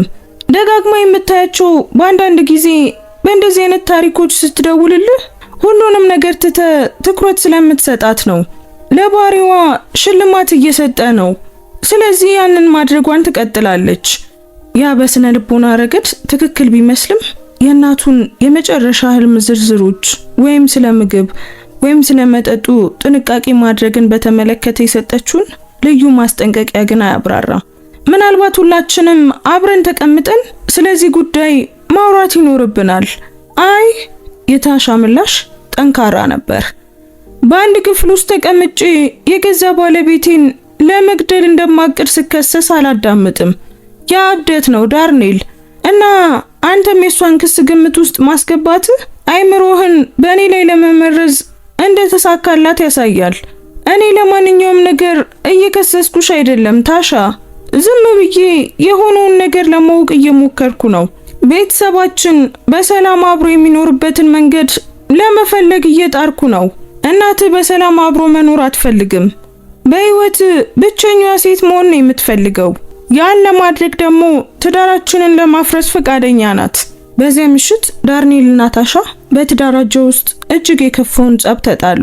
እሷ እሱን ደካማና በቀላሉ የሚመራ እንደሆነ ከሰሰችው። እሱ ደግሞ እናቱ ለደረሰባት ስቃይ ግድ የለሽ እንደሆነች ከሰሳት። ሁለቱም ሊመልሷቸው የማይችሏቸው ነገሮች ነበሩ እና አብረው ከሆኑበት ጊዜ ጀምሮ ለመጀመሪያ ጊዜ ዳርኔል ትዳራቸው ያለበትን ጫና ተቋቁሞ ሊቀጥል ይችል እንደሆነ ተጠራጠረ። በሚቀጥለው ጧት ግን ታሻ ይቅርታ በመጠየቅ አስገረመችው። ትላንት ማታ ለተናገርኩት ነገር ይቅርታ ጠይቃለሁ እና ትላንት ሁሉም ነገር እንደሆነች አውቃለሁ እና ከሷ ጋር ለሚኖር ግጭት ምክንያት መሆን አልፈልግም። እኔም ይቅርታ ጠይቃለሁ። ህልሞቿ እውነተኛ ማስጠንቀቂያዎች ሊሆኑ ይችላሉ ብዬ ፈጽሞ ማመን አልነበረብኝም። ምናልባት ለፍርሃቷ ምክንያት ሳንሆን ስጋቶቿን ልንፈታላት እንችላለን አለች ታሻ በጥልቀት እያሰበች። በቤት ውስጥ የደህንነት ካሜራዎችን ብናስገጥምስ? ጥቆማው ለዳርኔል አይምሮ ሰላም ከማሰብ የመጣ መሰለው እና ታሻ የእናቱን ስጋት ለማቅለል ብቻ ክትትል ባለበት ቤት ውስጥ ለመኖር ፈቃደኛ በመሆኗ ተነካ። በቤታችን ውስጥ ካሜራ እንዲኖር ትስማሚያለሽ? እናት ደህንነት እንዲሰማትና አንተ ማታ በሰላም እንድትተኛ የሚረዳ ከሆነ ችግር የለውም። እኔ የምደብቀው ምንም ነገር የለኝም። በዚያው ከሰዓት በኋላ በቤታቸው ውስጥ እጅግ ዘመናዊ የሆነ የደህንነት ስርዓት ያለው ካሜራ አስገጠመ። በእያንዳንዱ የጋራ ቦታዎች ላይ ካሜራዎቹ ተተከሉ። የእንቅስቃሴ ዳሳሾችና ምስሎች ለ30 ቀናት በዲጂታል መልክ አስቀምጦ በራሱ የሚያጠፋ ሲስተም ተዘረጋ። በሚቀጥለው ጉብኝቱ ለእናቱ ስለ ደህንነት ስርዓቱ ሲነግራት ምላሹ አስገረመው። ጥሩ ነው ልጄ፣ የሆነ ነገር ቢፈጠር ማስረጃ ይኖራል። እማዬ፣ ምንም የሚፈጠር ነገር የለም። ካሜራዎቹ ለአይምሮ ሰላም ብቻ ናቸው። ልክ ትሆናለህ ብዬ ተስፋ አደርጋለሁ። ግን ዳርኔል፣ አንድ ነገር ቃል ግባልኝ። ምን? እነዚያን ካሜራዎች አዘውትረ እንደምትመለከት ቃል ግባልኝ። ሁሉም ነገር ደህና ነው ብለህ ብቻ አትመን። በእውነት ምስሉን ተመልከተው። ለምን እማዬ? ምክንያቱም አንዳንድ ጊዜ ለኛ በጣም ቅርብ የሆኑ ሰዎች ፈጽሞ የማናውቅባቸው የሚመስሏቸውን ነገሮች ያደርጋሉ። በዚያ ምሽት ዳርኔል የእናቱን ሐሳብ ለታሻ ነገራት። በገዛ ቤታችን ውስጥ እንድትሰልለኝ ትፈልጋለች ማለት ነው? ታሻ በእውነት የተጎዳች መሰለች። ዳርኔል፣ ይህ ምን ያህል መርዛማ እየሆነ እንደመጣ አይታየም? የገዛ ሚስቱን የማያምን ተጠራጣሪ ባል ልታደርግ እየሞከረች ነው። መጥፎ እንደሚመስል አውቃለሁ፣ ግን ምናልባት ካሜራዎቹን 1 ወይም 2 ጊዜ ብፈትሻቸው እና ሁሉም ነገር ሰላም ሆኖ ካዩት ለነዚህ ሁሉ ጥርጣሬዎች መጨረሻ ሊሆን ይችላል። ወይም ምናልባት ደግሞ አባዜህን ሊያባብሰው ይችላል። የሌሉ ነገሮችን እንድትፈልግም ያደርጋል። የታሻ መክኒው ትክክል ይመስል ነበር። ነገር ግን ለሐሳቡ ያሳየችው ተቃውሞ ዳርኔል የሆነ ነገር እንዳለ እንዲሰማው አደረገው። የምትደብቀው ምንም ነገር ከሌላት አልፎ አልፎ ምስሎቹን ለመመልከት ለምን ቅር ይላታል? በሚቀጥሉት ጥቂት ሳምንታት በቤታቸው ውስጥ ያለው ውጥረት የማይቻል ሆነ። እናቱ በማስጠንቀቂያና በስካት መደወሏን ቀጠለች። ታሻ በበኩሏ በስሜታዊነት መጠቀሚያ እንደሆነ በምታየው ነገር የበለጠ እየተበሳጨች መጣች። እናም ዳርኔል ሁለቱም እንደሚወዱት በሚናገሩ ነገር ግን በህይወት ውስጥ አብረው መኖር በማይችሉ 2 ሴቶች መካከል እንደተጎተተ ተሰማው። የመጨረሻው መነሻ እናቱ ምርምር እያደረገች እንደሆነ ልትነግረው ስትደውል ነበር። እማዬ፣ የምን ምርምር ነው? ስለ ባለቤት ታሪክ ዳርኔል። በታሪኳ ውስጥ የማይገጥሙ ነገሮች አሉ። ምን አይነት ነገሮች እማዬ? ክፍተት ያለባቸው የሥራ ልምዶች አሉ። የማይረጋገጡ ማጣቀሻዎች፣ አንተን ከማግኘቷ በፊት ትቸገር እንደነበር የሚጠቁሙ ነገሮች፣ ግን ደግሞ በሆነ መንገድ ውድ ልብሶችንና መኪኖች የነበሯት የፋይናንስ መረጃዎች። እማዬ፣ በሚስቴ ላይ ምርመራ እንዲያደርግ የግል መርማሪ ቀጥረሽ ነው? አሁን ከፍያለሁ እና ያገኘሁት ነገር በጣም አሳስቦኛል። ዳርኔል ክህደትና ቁጣ ተሰማው። ያንን የማድረግ መብት የለሽም እማዬ አላት። ልጇን ሊያታልለው ከሚችል ሰው የመጠበቅ ሙሉ መብት እንዳላት ነገረችው። ታሻ ሚስቴ ናት። ያንን ማክበር ካልቻልሽ ከነዚህ ውይይቶች እረፍት መውሰድ ያስፈልገን ይሆናል። ዳርኔል፣ እባክህ ስልኩን አትዝጋው። ያገኘሁትን ነገር ብቻ ስማኝ። ነገር ግን ዳርኔል ስልኩን ዘጋው።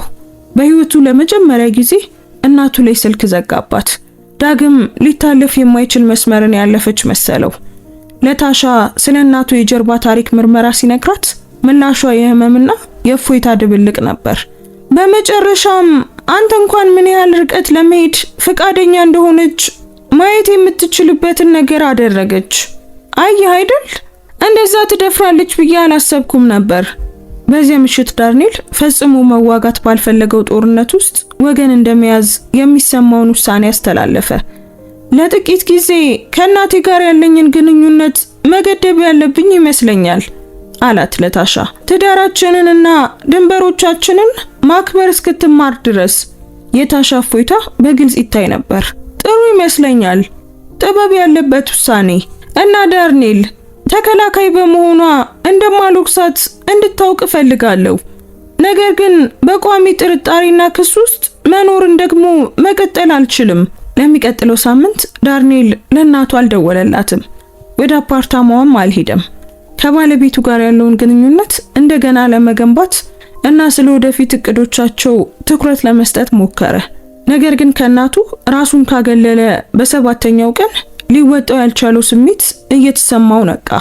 ልክ በደረቱ ላይ እንዳለ ክብደት፣ የሆነ በጣም መጥፎ ነገር እየሆነ እንደሆነ የሚነግረው ጭንቅላት ውስጥ ያለ ድምጽ። ችላ ለማለት ሞከረ። ከእናቱ ጋር ግንኙነቱን በማቋረጡ የጥፋተኝነት ስሜት ብቻ እንደሆነ ራሱን ለማሳመን ሞከረ። ነገር ግን ቀኑ እየገፋ ሲሄድ ስሜቱ እየጠነከረ መጣ። በዚያ ምሽት ታሻ እራት ስታዘጋጅ ዳርኔል ቢሮ ውስጥ ያለውን የደህንነት ካሜራ ስክሪን አፍጥጦ ተመለከተ። ለአንድ ሳምንት ምስሎቹን ከመፈተሽ ተቆጥቦ ነበር።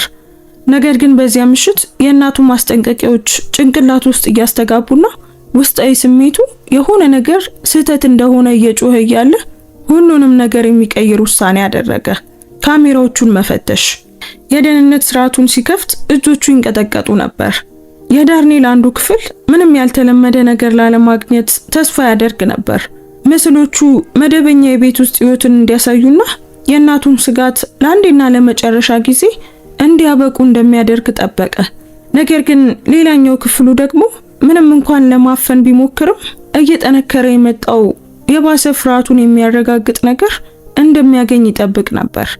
የትኛውን ካሜራ መጀመሪያ እንደሚፈትሽና የየትኛው የጊዜ ቆይታ እንደሚገመግም ለማወቅ በምናሌ ውስጥ ሲዘዋወር ስለ ፍቅር፣ ስለ ታማኝነትና በጣም ስለሚወዳቸው ሰዎች አውቃለሁ ብሎ ያሰበውን ሁሉ የሚያፈርስ አሰቃቂ እውነት ሊያገኝ እንደሆነ ፈጽሞ አላወቀም ነበር። ሊያየው የነበረው ምስል ክህደትን ብቻ ሳይሆን የእናቱን የቆሻሻ ውሃ ውርደት እንደ ትንሽ አለመግባባት የሚያስቆጥር በጣም የተቀነባበረና ጨካኝ ሴራን የሚገልጽ ነበር። በመጀመሪያ ግን የትኛውን ካሜራ እንደሚፈትሽ መምረጥ ነበረበት እና የሆነ ነገር ከኩሽናው እንዲጀምር ነገረው። ሚስቱ በየቀኑ የሚበላውን ምግብና የሚጠጣውን መጠጥ የምታዘጋጅበት ቦታ፣ የእናቱ ህልሞች በጣም እንዲጠነቀቅ የነገሩት ቦታ። የዚያን ምሽት የኩሽና ካሜራ ምስል ሲከፍት ልቡ በጆሮ ውስጥ እስኪሰማው ድረስ ይመታ ነበር እና በእነዚያ የመጀመሪያዎቹ ጥቂት ሰኮንዶች ውስጥ ያየው ነገር ለሁለት ዓመታት ያህል ከማያውቀው ሰው ጋር እንደኖረ ያስገነዘበው እጅግ ውስብስብ ማታለል መዘርጋት ጀመረ። በዚያ ምሽት ያገኘው ነገር የእናቱን ማስጠንቀቂያዎች ትክክለኛነት ማረጋገጥ ብቻ አልነበረም። ስለ ታሻ እያንዳንዱ ውስጣዊ ስሜት ትክክል መሆኑን ብቻ ሳይሆን የሚስቱን የማታለል እውነተኛ ጥልቀት ለመግለጽ በቂ እንዳልነበር ጭምር ገለጸለት። በዚያ የደህንነት ምስል ላይ ያየው ነገር በቀሪው ህይወቱ ሁሉ ያሳድደዋል። የተሰበረው እምነቱ ብቻ አልነበረም። የተሳሳተ ሰው በማመኑ ምክንያት ህይወቱን ጨምሮ ሁሉንም ነገር ለማጣት ምን ያህል ተቀርቦ እንደነበር መገንዘቡ ነው። በዚያ ምሽት ታሻ እራታቸውን ስታዘጋጅ ከነበረው የኩሽና ካሜራ ጀመረ። መጀመሪያ ላይ ሁሉም ነገር የተለመደ ይመስል ነበር። ቆንጆ ሚስቱ በኩሽና ውስጥ በግርማ ሞገስ ስትንቀሳቀስ፣ አትክልት ስትከትፍ፣ ስጋ ስትፈጭ ልክ አንድ አፍቃሪ አጋር ትመስላለች። ነገር ግን ከዛ ደሙ እንዲቀዘቅዝ የሚያደርገውን ነገር አየው። ታሻ በስልኳ ከአንድ ሰው ጋር እያወራች ነበር። ከቦርሷ ውስጥ ትንሽ ብልቃጥ ከማውጣቷ በፊት የኩሽናውን መግቢያዎች እየፈተሸች በጭንቀት ዙሪያውን ትመለከት ነበር። ግልጽ በሆነ ፈሳሽ የተሞላ ትንሽ ብልቃጥ ነበር እና ሚስቱ ልጅ ለመውለድ አብሮ ያሰባት ሴት፣ በእናቱ ማስጠንቀቂያ ላይ የተከላከለችው ሴት። የዚያን ብልቃጥ ይዘት ለዳርኔል በቀዳችለት የወይን ብርጭቆ ውስጥ በጥንቃቄ ስታፈስ በድንጋጤ ተመለከተ። ምስሉን ወደ ኋላ መልሶ ያየውን ነገር በተሳሳተ መንገድ ተረድቶት እንደሆነ በማሰብ ደጋግሞ ሲመለከት እጆቹ በጣም ይንቀጠቀጡ ነበር። ነገር ግን ምንም ስህተት አልነበረም። ታሻ በእርግጥም መጠጥ ውስጥ መርዝ እየጨመረች ነበር። ነገር ግን የከፋው ያልነበረም። ማየቱን ሲቀጥል የኋላውን በር ከፍታ አንድን ሰው ወደ ቤታቸው ስታስገባ አየ። ከኮሌጅ ጀምሮ የሚያውቀው የቅርብ ጓደኛው አንድሬ ሚለር ነበር። በሰርጋቸው ላይ የቆመው ስለ እናቱ ማስጠንቀቂያ የነበረውን ትልቅ ፍርሃት ያጋራው ሰው በኩሽና ውስጥ ሲተቃቀፉ አያቸው። ልክ እንደ ጓደኛ ሳይሆን እንደ ፍቅረኛ። መርዛማው ወይን ዳርኔልን እየጠበቀ በጠረጴዛው ላይ ባለበት ጊዜ በስሜት ሲሳሳሙ አያቸው። ሚስቱና የቅርብ ጓደኛው የሱን ሞት አብረው እየደገሱ ነበር። ነገር ግን የክህደታቸውን ሙሉ ስፋት መረዳት ስላለበት ማየቱን ቀጠለ። ድምፁን ጨመረበት። ንግግራቸው በከፊል መሰማት ይችል ነበር እና የሰማው ነገር ከልቡ የቀረውን ነገር በሙሉ ሰባበረበት። የውል ስምምነቱ ነገ ነው የሚፈጸመው ትላለች ታሻ። ከዚያ በኋላ ከምንገምተው በላይ ሀብታም ይሆናል እና ይህ እንደሚሰራ እርግጠኛ ነሽ? አንድሬ ሌላ ብልቃጥ ይዞ ጠየቃት። የልብ ድካም ይመስላል። በቅርቡ ባለበት የጭንቀት ደረጃ ሁሉም ሰው ያምነዋል። እናቱም እንኳን ተፈጥሯዊ እንደሆነ ታስባለች። ቆይ ስለ እናቱስ? እሷ ከመጀመሪያው ጀምሮ ስትጠራጠር ነበር። ታሻ ሳቀች። ድምጿ በጣም ቀዝቃዛ ስለነበር ዳርኔል ራሱን አዞረው። ያቺ እብድ አሮጊት የምትናገረውን ማን ሊያምናት ይችላል? የምትወቅሰው ሰው የምትፈልግ ያዘነች እናት ተብላ ትታለፋለች። እና ከዚያ በኋላ እኔ ሁሉንም ነገር ወርሳለሁ። 3.7 ቢሊዮን ዶላር ሲደመር ይህ አዲስ ውል የሚያመጣው። አሁንም ይህንን በሌላ መንገድ መያዝ ነበረብን ብዬ አስባለሁ። አይ ምናልባት ላያስፈልገን ይችላል። ፍቺ ቢሆን ቢበዛ ግማሹን ነው የሚሰጠኝ። በዚህ መንገድ ግን ሁሉንም ነገር አገኛለሁ። ስለኛ ማለቴ እሱን ከማግኘትሽ በፊትም አብረን ስለመሆናችን። በዚያ ቅስፈት የዳርኔል መላ ዓለሙ ፈረሰ። ምክንያቱም አንድሬ ቀጥሎ የተናገረው ነገር ከታሻ ጋር የነበረው ግንኙነት ሁሉ ገና ከመጀመሪያው ጀምሮ ውሸት እንደነበረ ገልጿል። አሁን ሙሉ በሙሉ ማመን አልቻልኩም። አንድሬ ቀጠለ። ለወራት ምርምር ስታደርጊበት ስለ እናቱ ስታውቂ እሱ እዚያ እንደሚኖር አውቀሽ በዚህ የበጎ አድራጎት ድግስ ላይ ቦታሽን ስትይዢ ሁሉ ነገር በጣም የሚገርም ነበር አይደል? እናቱ እንደምትጠረጥር ግን አቅደሽ ነበር። ያው ከጊዜ በኋላ በእኔ ድርጊት ውስጥ ያለውን እውነት እንደምታይ አውቅ ነበር። ይህም በመካከላችን እንዲመርጥ ያደርገዋል እና ይህ እቅድ እስኪሰራ ድረስ ቢያንስ ለተወሰነ ጊዜ እኔን እንደሚመርጥ አረጋግጫለሁ። እሷን ቢመርጥ ኖሮስ ያኔ የጊዜ ሰሌዳችንን እናፋጥነው ነበር ማለት ነው። ነገር ግን ሁሉም ነገር እንደ እቅዳችን ፍጹም ሆኖ አልቋል። የእናቱ ማስጠንቀቂያዎች በእኔ ላይ በመጠራጠሩ የጥፋተኝነት ስሜት እንዲሰማው አደረኩት። ይህም በጣም እንዲያምነኝ አደረገው። ዳርኔል ሊያስመልሰው ምንም አልቀረውም። ቪዲዮን አቆመው። የሚወዳት ሴት፣ ያገባት ሴት እሱን ካገኘችበት ቅስፈት ጀምሮ ግድያውን እያቀደች ነበር። ነገር ግን ሁሉንም ነገር ማየት ስላለበት ቪዲዮን ቀጠለ። ስላስገጠማቸው የደህንነት ካሜራዎችስ? አንድሬ ጠየቀ። ስለሱ ምን? ከተገጠሙ ጀምሮ አንድም ጊዜ ፈትሿቸው አያውቅም። ቢፈትሽም እንኳን ማንም ሳይገመግማቸው በፊት ይህ ምስል እንዲበላሽ እናደርጋለን። ያኔ ነበር ግድያውን እያቀዱ ብቻ ሳይሆን ዳርኔል የደህንነት ምስሉን ለመፈተሽ ፈጽሞ እንደማያስብ በመተማመን ለወራት ቤታቸውን ለግንኙነት ይጠቀሙበት እንደነበር የተረዳው። የሚቀጥሉትን 3 ሰዓታት የሳምንታት ቀረጻዎችን በመገምገም አሳለፈ እና ያገኘው ነገር የሚቀጥሉትን 3 ሰዓታት የሳምንታት ቀረጻዎችን በመገምገም አሳለፈ። እሱ ስራ ላይ እያለ አንድሬ ቀን ላይ ወደ ቤታቸው የመጣባቸው በደርዘን የሚቆጠሩ አጋጣሚዎች ነበሩ። ታሻ በመጠጦች ውስጥ የተለያዩ ነገሮችን መጨመርን ስትለማመድ አየ። በገዛ ኮምፒውተሩ ላይ ስለ መርዞች ስትመረምር አየ። እሱን መምራት ምን ያህል ቀላል እንደነበር፣ ምን ያህል ሞኝ እንደሆነ ሲሳሳቁ አያቸው። ታሻ እሱና እናቱን በተሳካ ሁኔታ መለያየት እንደቻለች ስትፎክር አያት። በእውነት እሷን ትቶ እኔን መረጠኝ አለች በአንድ ውይይት ወቅት። ይህች አሮጊት ስለ ሁሉም ነገር ልክ ነበረች፣ ግን እሱ በቤተሰባችን ፍቅር ለማመን በጣም ይፈልግ ስለነበር ራሱን ዝም አሰኘ። ያኔ ነበር የታሻን የማታለል እውነተኛ ብልሃት የተረዳው። ከማታለሏ በስተጀርባ ያለውን ነገር ማየት ከሚችለው ብቸኛው ሰው እንዲነጠል አቅዳ ነበር እና እሱ ደግሞ እንድታደርገው ረድቷታል። ከጧቱ 3 ሰዓት ላይ ቢሮ ውስጥ ተቀምጦ ስለ እናቱ አሰበ። ማስጠንቀቂያዎቿን እንዳባዚ ወደ ጎን ገፍቷቸው ነበር። እሷ ግን ስለ ሁሉም ነገር ትክክል ነበረች። በጣም አሰቃቂ የሆኑ ምስሎችንና ፎቶግራፎችን አነሳ እና ሁሉንም በተለያዩ የመረጃ ማከማቻዎች ላይ አስቀመጠ። ከዚያም ለሳምንታት ያላደረገውን አንድ ነገር አደረገ። ለእናቱ ደወለላት። ዳርኔል ልጄ፣ ምን ነው ደህና ነህ? ድምጿ ያደረሰባትን ነገር ሁሉ ችላ በተጨነቀና በአፍቃሪ ሁኔታ መጠየቋ ዳርኔልን ሙሉ በሙሉ ሰባበረው። እማዬ አለ እያለቀሰ፣ አንቺ ልክ ነበርሽ። ሁሉም ነገር ትክክል ነው። ምን ሆነ? የት ነው ያለኸው? ቤት ነኝ። የደህንነት ካሜራዎቹን ፈተሽኩ። እማዬ፣ እሷ ልትገለኝ አቅዳለች። እሷና አንድሬ ለወራት ሲያቅዱት ነበር። በጥንቃቄ አዳምጠኝ ልጄ። አሁኑኑ ለፖሊስ መደወል አለብህ።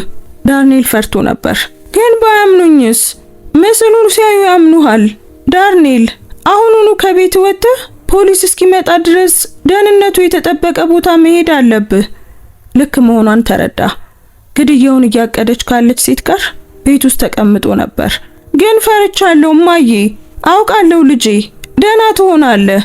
አሁን እውነቱን አውቃል። ዝም ብለህ ከዚያ ውጣና ለፖሊስ ደውል። የታተሙትን ማስረጃዎችና የመረጃ ማከማቻዎቹን በዝምታ ሰበሰበ። ከዚያም በጋራዡ በኩል ከቤቱ ወጣ። ሌሊቱን ሙሉ ክፍት ወደሆነ ምግብ ቤት ነዳ። ከመኪና ማቆሚያው ለ911 ደወለ። የታቀደ ግድያ ሪፖርት ለማድረግ ፈልጋለሁ። ባለቤቴና የቅርብ ጓደኛዬ እኔን ለመግደል ሲያሴሩ ነበር እና የቪዲዮ ማስረጃዎች አሉኝ። በ30 ደቂቃ ውስጥ 2 መርማሪዎች ምግብ ቤት ውስጥ አገኙት። መርማሪ ዊሊያምስ እና መርማሪ ካርተር። ዳርኔል መጀመሪያ በስልኩ ላይ ያሉትን ፎቶግራፎች አሳያቸው። ከዚያም የቪዲዮቹን ክፍሎች አጫወተ። ይህ ግልጽ የሆነ የግድያ ሙከራ ሴራ ነው አለ መርማሪ ካርተር። አሁኑኑ እርምጃ መውሰድ አለብን። አሁን ምን ይሆናል? ዳርኔል ጠየቀ። ቤትን ለመፈተሽና ሁለቱንም ተጠርጣሪዎች በቁጥጥር ስር ለማዋል ማዘዣ እናወጣለን። የሚቀጥሉት ጥቂት ሰዓታት በውዥንብር ውስጥ አለፉ። ዳርኔል እዚያ ምግብ ቤት ውስጥ ቡና እየጠጣ መላ ህይወቱ በውሸት ላይ እንደተገነባ ለመቀበል እየሞከረ ተቀመጠ። በአልጋው ላይ ተኝታ የነበረችው ሴት ለወራት የሱን ሞት እያቀደች ነበር። ዳርኔል በጣም የሚያምነው ጓደኛው ሊታሰብ በማይቻል እጅግ የከፋ መንገድ እየከዳው ነበር። በዚያው ቀን ከሰዓት በኋላ በአፍረትና በምስጋና የተሞላ ልብ ይዞ ወደ እናቱ አፓርታማ ነዳ። እናቱ በሩን ስትከፍት ፊቱን አይታ ምንም ነገር ሳትናገር አቀፈችው። ልጄ ብላን ሾካሾከች። ምስኪን ልጄ። ከ7 ዓመቱ ጀምሮ ለመጀመሪያ ጊዜ ዳርኔል በእናቱ እቅፍ ውስጥ ሆኖ አለቀሰ። ለነበረው ሞኝነት፣ ላባከነው ጊዜና ህይወት ለሰጠችው እናቱ ፋንታ ለአንዲት ባዳ ሴት በማድላቱ ላደረሰባት ህመም አለቀሰ። እማዬ በጣም ይቅርታ፣ ስላልሰማሁሽ ይቅርታ አድርጊልኝ አላት። እናቱ ግን ልጄ አንተ ይቅርታ መጠየቅ አያስፈልግህም፣ በጣም ወደሃት ነበር፣ ፍቅር ደግሞ አንዳንድ ጊዜ ያሳውራል ስትል መለሰችለት። ግን አንቺ ከመጀመሪያውኑ ጀምሮ ውስጧን አውቀሻል፣ እንዴት ልታውቂ ቻልሽ? ጠየቃት። እናቱ ወደ ኋላ ጠጋ ብላ ብዙ ባዩ ግን አሁንም ማለቂያ የሌለው ፍቅር በሚታይባቸው ጥበበኛው አይኖቿ አየችው። ምክንያቱም እውነተኛ ፍቅር ምን እንደሚመስል አውቃለሁ ልጄ። አንዲት ሴት ለአንድ ወንድ በእውነት ስትጨነቅ እንዴት እንደምትሆን አውቃለሁ። እና ደግሞ ሰዎች ካንተ የሆነ ነገር ሲፈልጉና ላንተ የሆነ ነገር ሲፈልጉ ያላቸውን የባህሪ ልዩነት አውቃለሁ። ምን ማለትሽ ነው ማዬ? ዳርኔል ጠየቃት። ታሻ ካንተ ነገሮችን ትፈልግ ነበር፣ ገንዘብህን፣ ክብርህን፣ ጥበቃህን። ግን ላንተ ምንም ነገር ፈልጋ አታውቅም። ደስተኛ እንድትሆን፣ ስኬታማ እንድትሆን ወይም ሰላም እንድታገኝ ፈልጋ አታውቅም። አንተ በሷ ቁጥጥር ስር እንድትሆን፣ እንድትገለልና በሷ ላይ ጥገኛ እንድትሆን ትፈልግ ነበር። የቃላቷ እውነት ዳርኔልን ልክ እንደ መብረቅ መታው እና እኔ እንዴት ይሄንን ማየት አልቻልኩም? ምክንያቱም ለመወደድ በጣም ተጓጓ ስለነበር ባለቤትነትን በፍቅር ተሳስተ ተረድተዋል። ባለቤት ሆና ስትቆጣጠረ ነበር። በመካከላቸው ትልቅ ልዩነት አለ ልጄ ስትል አስረዳችው። በሚቀጥሉት ጥቂት ወራት ውስጥ በታሻና በአንድሬ ላይ የህግ ሂደቱ እየቀጠለ ሲሄድ ዳርኔልና እናቱ ግንኙነታቸውን አደሱ። ወደ ቤቱ መለሳት። በእንግዳ ማረፊያው ሳይሆን መሆን በሚገባት ዋናው የቤቱ ክፍል ውስጥ እንድትኖር አደረገ። ተለይተው በነበሩባቸው ዓመታት የነበራትን ታሪኮችን በመስማት ሰዓታትን አሳለፈ። አንዳንድ ጊዜ ትክክለኛውን ነገር አድርጌ ሆኖ ብዬ አስባለሁ ስትል በአንድ ምሽት ሁሉም ነገር በጀመረበት በረንዳ ላይ ተቀምጠው ተናገረች። ደህና ባልነበርኩበት ጊዜ አንተን አሳልፌ መስጠቴ አንተን ለማቆየት ከሲስተሙ ጋር ብታገል ይሻላል ነበር ወይ ብዬ አስባለሁ። ዳርኔል ግን ለኔ ይበጃል ያልሽውን ያደረግሽው ማዬ፣ እናም ተመልከቺ ምን ያህል ስኬታማ እንደሆንኩ ተመልከቺ አለ ለእናቱ። በእርግጥ ስኬታማ ሆነሃል፣ ነገር ግን ያደግከው የቤተሰብ ፍቅርን በመራብ ነው። ለዛም ነው እንደ ታሻ ላሉ ሰዎች ተጋላጭ ሆንከው መለሰችለት። ምን ማለት ነው ማዬ? ማለቴ ሰዎች ያለ ቅድመ ሁኔታ ፍቅር ሳይኖራቸው ሲያድጉ ልዩነቱን ስለማያውቁት በቅድመ ሁኔታ የታጠረ ፍቅርን ይቀበላሉ። ያ ምልከታ ዳርኔል ሁሉንም ግንኙነቶቹን የሚያይበትን መንገድ ቀየረው። የታሻ ፍቅር ሁልጊዜም ከቅድመ ሁኔታ ጋር እንደሚመጣ ተረዳ። ከእናቱ ይልቅ እሷን መምረጥ ነበረበት። ከውስጣዊ ስሜቱ ይልቅ እሷን ማመን ነበረበት። ከቤተሰቡ ሰላም ይበልጥ የእሷን ምቾት ማስቀደም ነበረበት። እውነተኛ ፍቅር እናቱ የምትሰጠው አይነት ሌሎች ግንኙነቶችን እንዲሰዋ ወይም የራሱን ማንነት እንዲቀንስ እንዲቀይር እንደማይጠይቀው አወቀ። የፍርድ ቤት ሂደቱ የሚዲያው መነጋገሪያ ሆነ። የአንድ ቢሊዮነር ሚስትና የቅርብ ጓደኛው ለገንዘብ ሲሉ ግድያ ሲያሴሩ የሚለው ታሪክ ህዝቡን ባልጠበቀው መንገድ ማረከው። ግን ከሁሉም በላይ ዳርኔልን የገረመው ዘገባዎቹ ሴራውን በማጋለጥ ረገድ የእናቱን ሚና ትኩረት መስጠታቸው ነው። እሷ እንደ ጥበበኛ ተከላካይ እናት አድርጋ ተሳለች። ጋዜጠኞች አስተዋይ፣ ጀግና እንዲሁም ትንቢታዊ ብለዋታል። እናም እናቱ ያንን ሁሉ ትኩረት በሙሉ ግርማና ክብር አስተናገደችው። ታሻ ላይ የሆነ ችግር እንዳለ ገና ከመጀመሪያው እንዴት አወቁ ሲል አንድ ጋዜጠኛ በቃለ መጠይቅ ወቅት ጠየቃት። እሷም ምክንያቱም ልጅ ካሳደጉ ለዚያ ልጅ የሚሰጥ እውነተኛ ፍቅር ምን እንደሚመስል ያውቃሉ። ታሻ ለልጅ የነበራት ግንኙነት ደግሞ ፍቅር አልነበረም፣ ስግብግብነት ነበር ስትል መለሰች። ታሻና አንድሬ ሁለቱም ተፈርዶባቸው ከ25 ዓመት እስከ እድሜ ልክ እስራት ተቀጡ። በቀጥታ ውሳኔው ወቅት ዳርኔል ስለ ወንጀላቸው ሲናገሩ ሰማ። ታሻ ምንም አይነት የጸጸት ስሜት አላሳየችም። የእድሜ ልክ እስራት እየጠበቃት እንኳን ዳርኔል ሁልጊዜ እሷን እንደሚያስቀድም በማሳመኗ ድርጊት ተገቢ እንደሆነ ተከራከረች። ዓለምን እንደሚሰጠኝ ቃል ገብቶልኝ ነበር አለች በቃሏ። እኔ ቅድሚያ የምሰጠው ቤተሰቡ እንደምሆን ተናግሮ ነበር። ግን እናቱ መጣችና ሁሉም ነገር ተቀየረ። ዳኛው ግን በምክንያቱ አልተደነቁም። ወይዘሮ ታሻ ባለቤትሽን ለገንዘብ ጥቅም ለመግደል በማቀድ ተፈርዶብሻል። ከእናቱ ጋር ያለው ግንኙነት ለታቀደ ግድያ ማቅለያ ይሆናል የሚለውን ክስ ፍርድ ቤቱ አይቀበለውም። የአንድሬ ንግግር ደግሞ የበለጠ አስደንጋጭ ነበር። እሱ ከእናቱ ጋር ካለው መርዛማ ግንኙነት ዳርኔል ሊጠብቀው እየሞከረ እንደነበርና ዳርኔልን መግደል በእናቱ ቁጥጥር ውስጥ ከመኖር ይልቅ እንደ ምህረት እንደሚቆጠር ተናገረ። አሪያ በህይወት እስካለች ድረስ ዳርኔል ፈጽሞ ነፃ ሊሆን አይችልም አለ።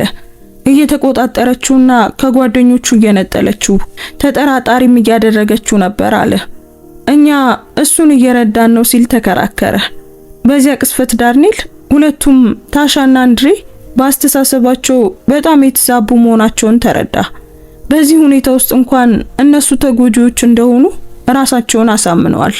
የእናቱን ጥበቃ እንደዛቻ፣ የዳርኔልን ገንዘብ ደግሞ ከሱ ይልቅ እነሱ እንደሚገባቸው አድርገው አይተውታል።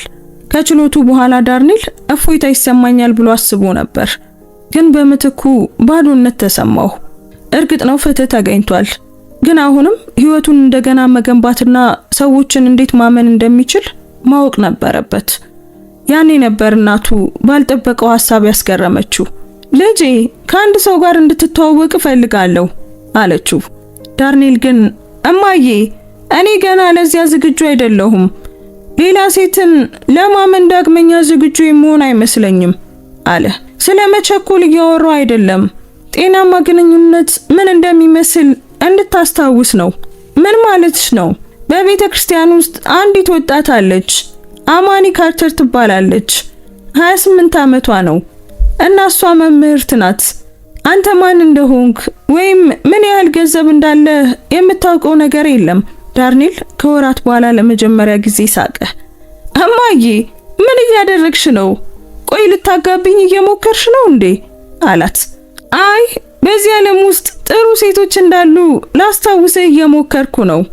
ለትክክለኛው ምክንያት የሚወዱ የወደዱትን ደግሞ ፈጽሞ የማይቆጣጠሩ ሴቶች እንዳሉ አውቃለሁ አለችው። እማዬ ግን ልዩነቱን እንዴት አውቃለሁ? ታሻም መጀመሪያ ላይ ጥሩ ሴት መስላኝ ነበር እናቱን ጠየቀ። ምክንያቱም በዚህ ጊዜ ቤተሰብን ችላ ከማለት ይልቅ በቤተሰብ ትተማመናለህ ስትል መለሰችለት። ኢማኒን ለመገናኘት ለመስማማት ዳርኔል 6 ወራት የእናቱ የዋህነት የተሞላበት ማግባባት ፈጅቶበታል። እንደገና በመታለሉ ተመሳሳይ ስህተት በመስራቱና እናቱን የልጁን ደስታ በመደገፍና በሌላ አዳኝ በመጣበቅ መካከል እንድትወጠር በማድረጉ ፈርቶ ነበር። ነገር ግን አማኒን በትንሽ የቤተ ክርስቲያን ስብሰባ ላይ ሲያገኛት ሀብቱ በግልጽ የማይታይበት የንግድ ድግስ ላይ ሳይሆን እናቱ በሷ ውስጥ ያየችውን ዳርኔል ወዲያውኑ ተረዳ። አማኒ ቆንጆ ነበረች፣ ግን ከታሻ የተቀነባበረው ውበት ፈጽሞ በተለየ በተፈጥሯዊና በማይታበይ መንገድ ነበር። ቀላል ልብሶችን ትለብሳለች፣ ሜካፕ አታበዛም እና ከማስመሰል ይልቅ ከእውነተኛ ደስታ የሚመጣ ሳቅ ነበራት። ከሁሉም በላይ ደግሞ ዳርኔል ማን እንደሆነ የምታውቀው ነገር አልነበረም። ታዲያ ምን ትሰራለህ ስትል በመጀመሪያ ጨዋታቸው ጠየቀችው። በኮንስትራክሽን ልማት ስራ ላይ ነኝ አላት። ይህም በቴክኒክ እውነት ቢሆንም የስኬቱን ስፋት ግን አይገልጽም ነበር። ያ በጣም አስደሳች መሆን አለበት። አሁን ላይ የምትሰራው ደስ የሚል ነገር አለ አለችው።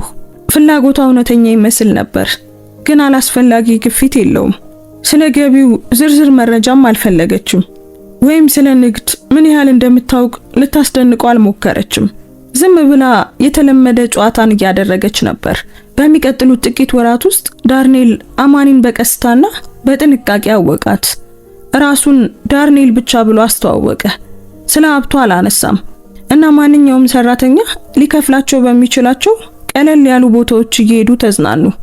ምንም አይነት የገንዘብ ጥቅም በሌለበት ሁኔታ እሱን የምትፈልገው ማን እንደሆነ ለማየት ፈልጎ ነበር።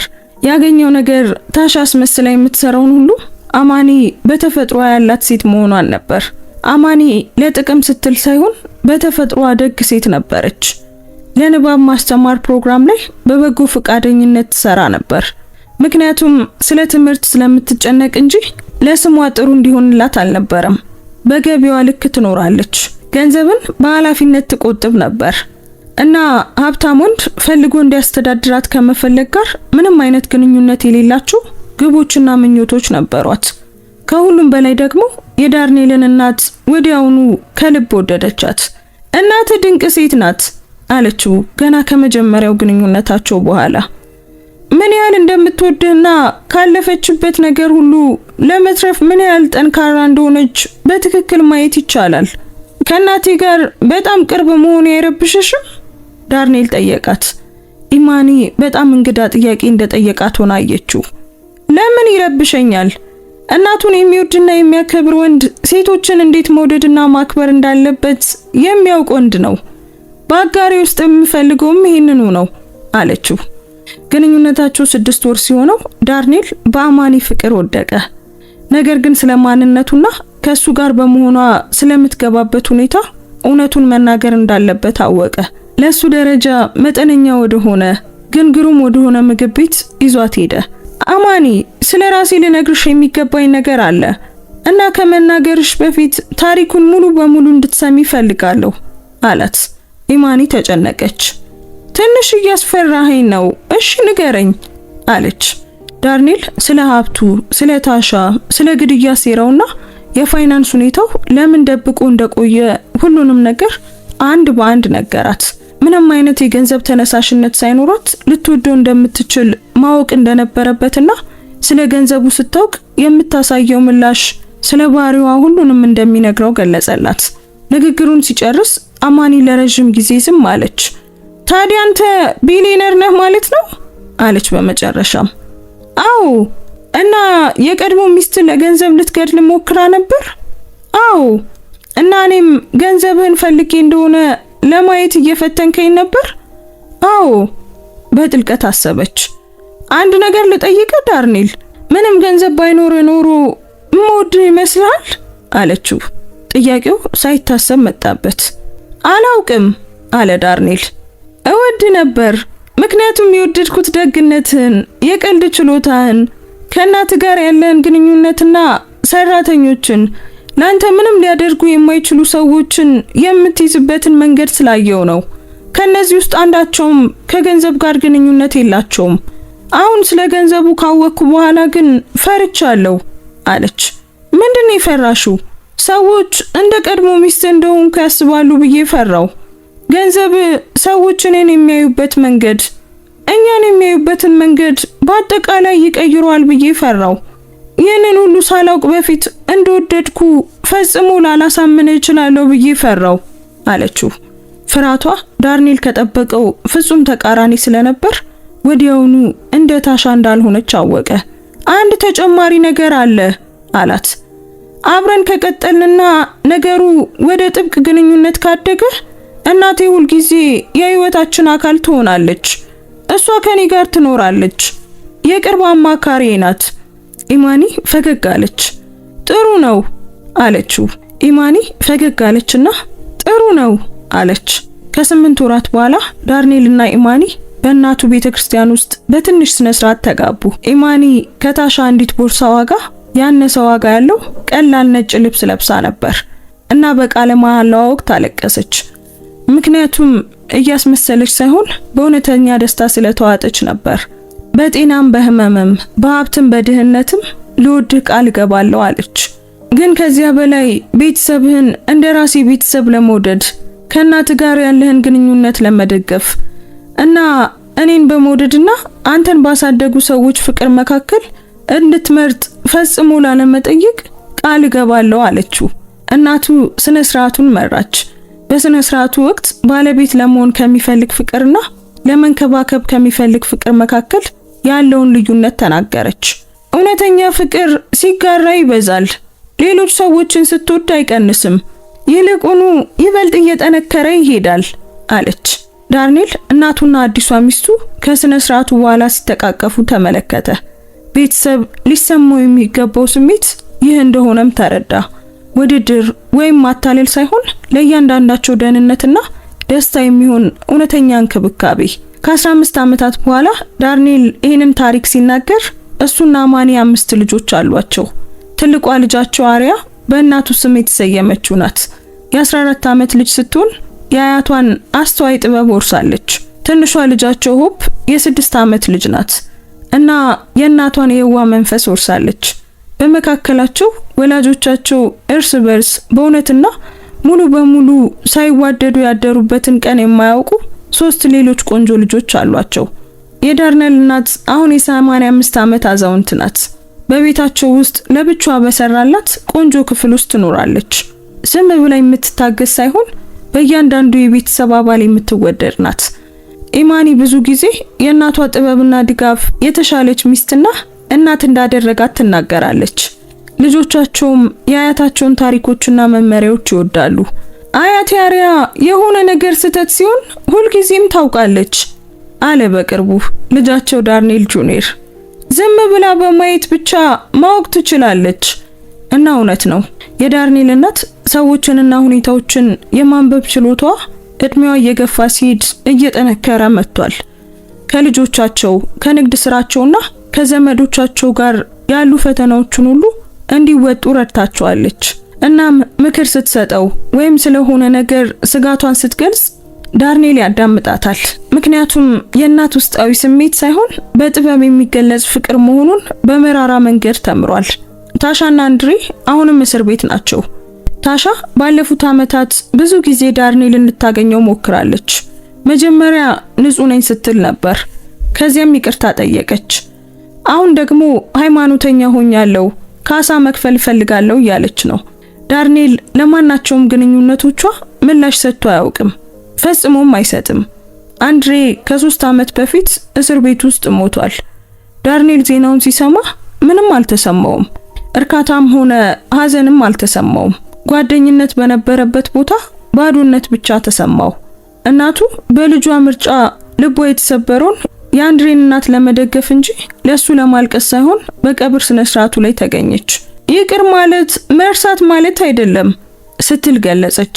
ለምን እንደሄደች ስጠይቃት በምርጫቸው ልብ መመረዙን እንዲቀጥል አለመፍቀድ ማለት ነው አለችው። ታሻና አንድሬ ሊወርሱ ታቅደው የነበረው ንግድ ከሚጠበቀው በላይ አድጓል። አሁን ከ10,000 በላይ ሰራተኞች አሏቸው እና እናቱ የምትመራው የዳርኔል ጃክሰን ፋውንዴሽን በሺዎች ለሚቆጠሩ ቤተሰቦች ትምህርት፣ መኖሪያ ቤትና ድጋፍ ሰጥቷል። ከንግድ ስኬቱ በላይ ግን ዳርኔል በገነባው ቤተሰብ ይኮራል። ልጆቻቸው በእውነተኛ ፍቅር፣ በጠንካራ ቤተሰብ ትስስርና ሊወዷቸው በሚፈልጉና ሊጠቀሙባቸው በሚፈልጉ ሰዎች መካከል ያለውን ልዩነት በሚያውቁበት ጥበብ እያደጉ ነው። አንድ ሰው በእውነት እንደሚወድ እንዴት ታውቃለህ? ስትል ልጃቸው በቅርቡ ዳርኔልን ጠየቀችው።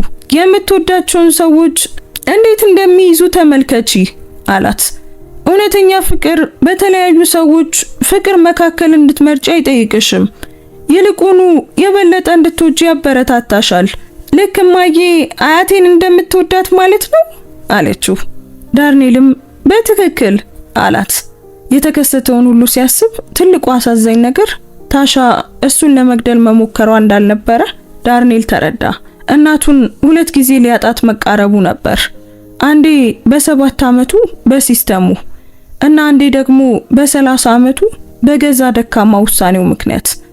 ነገር ግን የተከሰተው ነገር ሁሉ በሌላ መንገድ ሊማራቸው የማይችላቸውን ትምህርቶች ሊያስተምረው አስፈላጊ እንደነበር ተረዳ። እውነተኛ ፍቅርን ለማወቅ ክህደትን ማየት ነበረበት። የእናቱን ዋጋ ለመረዳት ሊያጣት መቃረብ ነበረበት።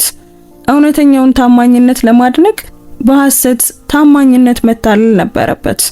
እናቱ ላይ የቆሻሻ ውሃ መፍሰሱ የጭካኔ ድርጊት ብቻ አልነበረም፣ መገለጥ ነበር። ማንም እንደማያያት ስታስብ ታሻ ማን እንደሆነች አሳየችው እና እናቱ እሷን ትቶ ሌላን ሰው ሲመርጥ እንኳን እሱን ለመጠበቅ ስትል ውርደትና ህመምን ለመታገስ ፍቃደኛ መሆኗን አስታወሰው። አሁን ዳርኔል እናቱ ታሻ ባዋረደቻት በዚያው ጓሮ ውስጥ ከልጆቻቸው ጋር ስትጫወት ሲያት ትክክለኛ ሰዎችን ማመን ህይወትን ምን ያህል ሊቀይር እንደሚችል በየቀኑ ያስታውሳል። ውድ ቤተሰቦቻችን የዛሬው ታሪካችን በዚሁ ተጠናቋል። ታሪኩን እንዴት አገኛችሁት? ወደዳችሁት? ምንስ ተማራችሁበት? እስኪ ኮሜንት ላይ ሐሳብ አስተያየታችሁን ጻፉልን። እዚህ ድረስ ከሰማችሁትና ከጨረሳችሁትም ጨርሻለሁ ያላችሁ ጻፉልን። ታሪኩ ለብዙ ሰዎች እንዲደርስና እንዲማሩበትም በደግነት ላይክና ሼር አድርጉት። እንደዚህ አይነት አስደናቂ ታሪኮችን በየቀኑ ወደ እናንተ የምናደርስበትን የዩቲዩብ ቻናላችንንም ሰብስክራይብ በማድረግ ተቀላቀሉ። የምንለቃቸው አዳዲስ ታሪኮች እንዳያመልጧችሁ የደውል ምልክቱን ተጫኑ። እናመሰግናለን። እንወዳችኋለን። ቸር ቆዩን።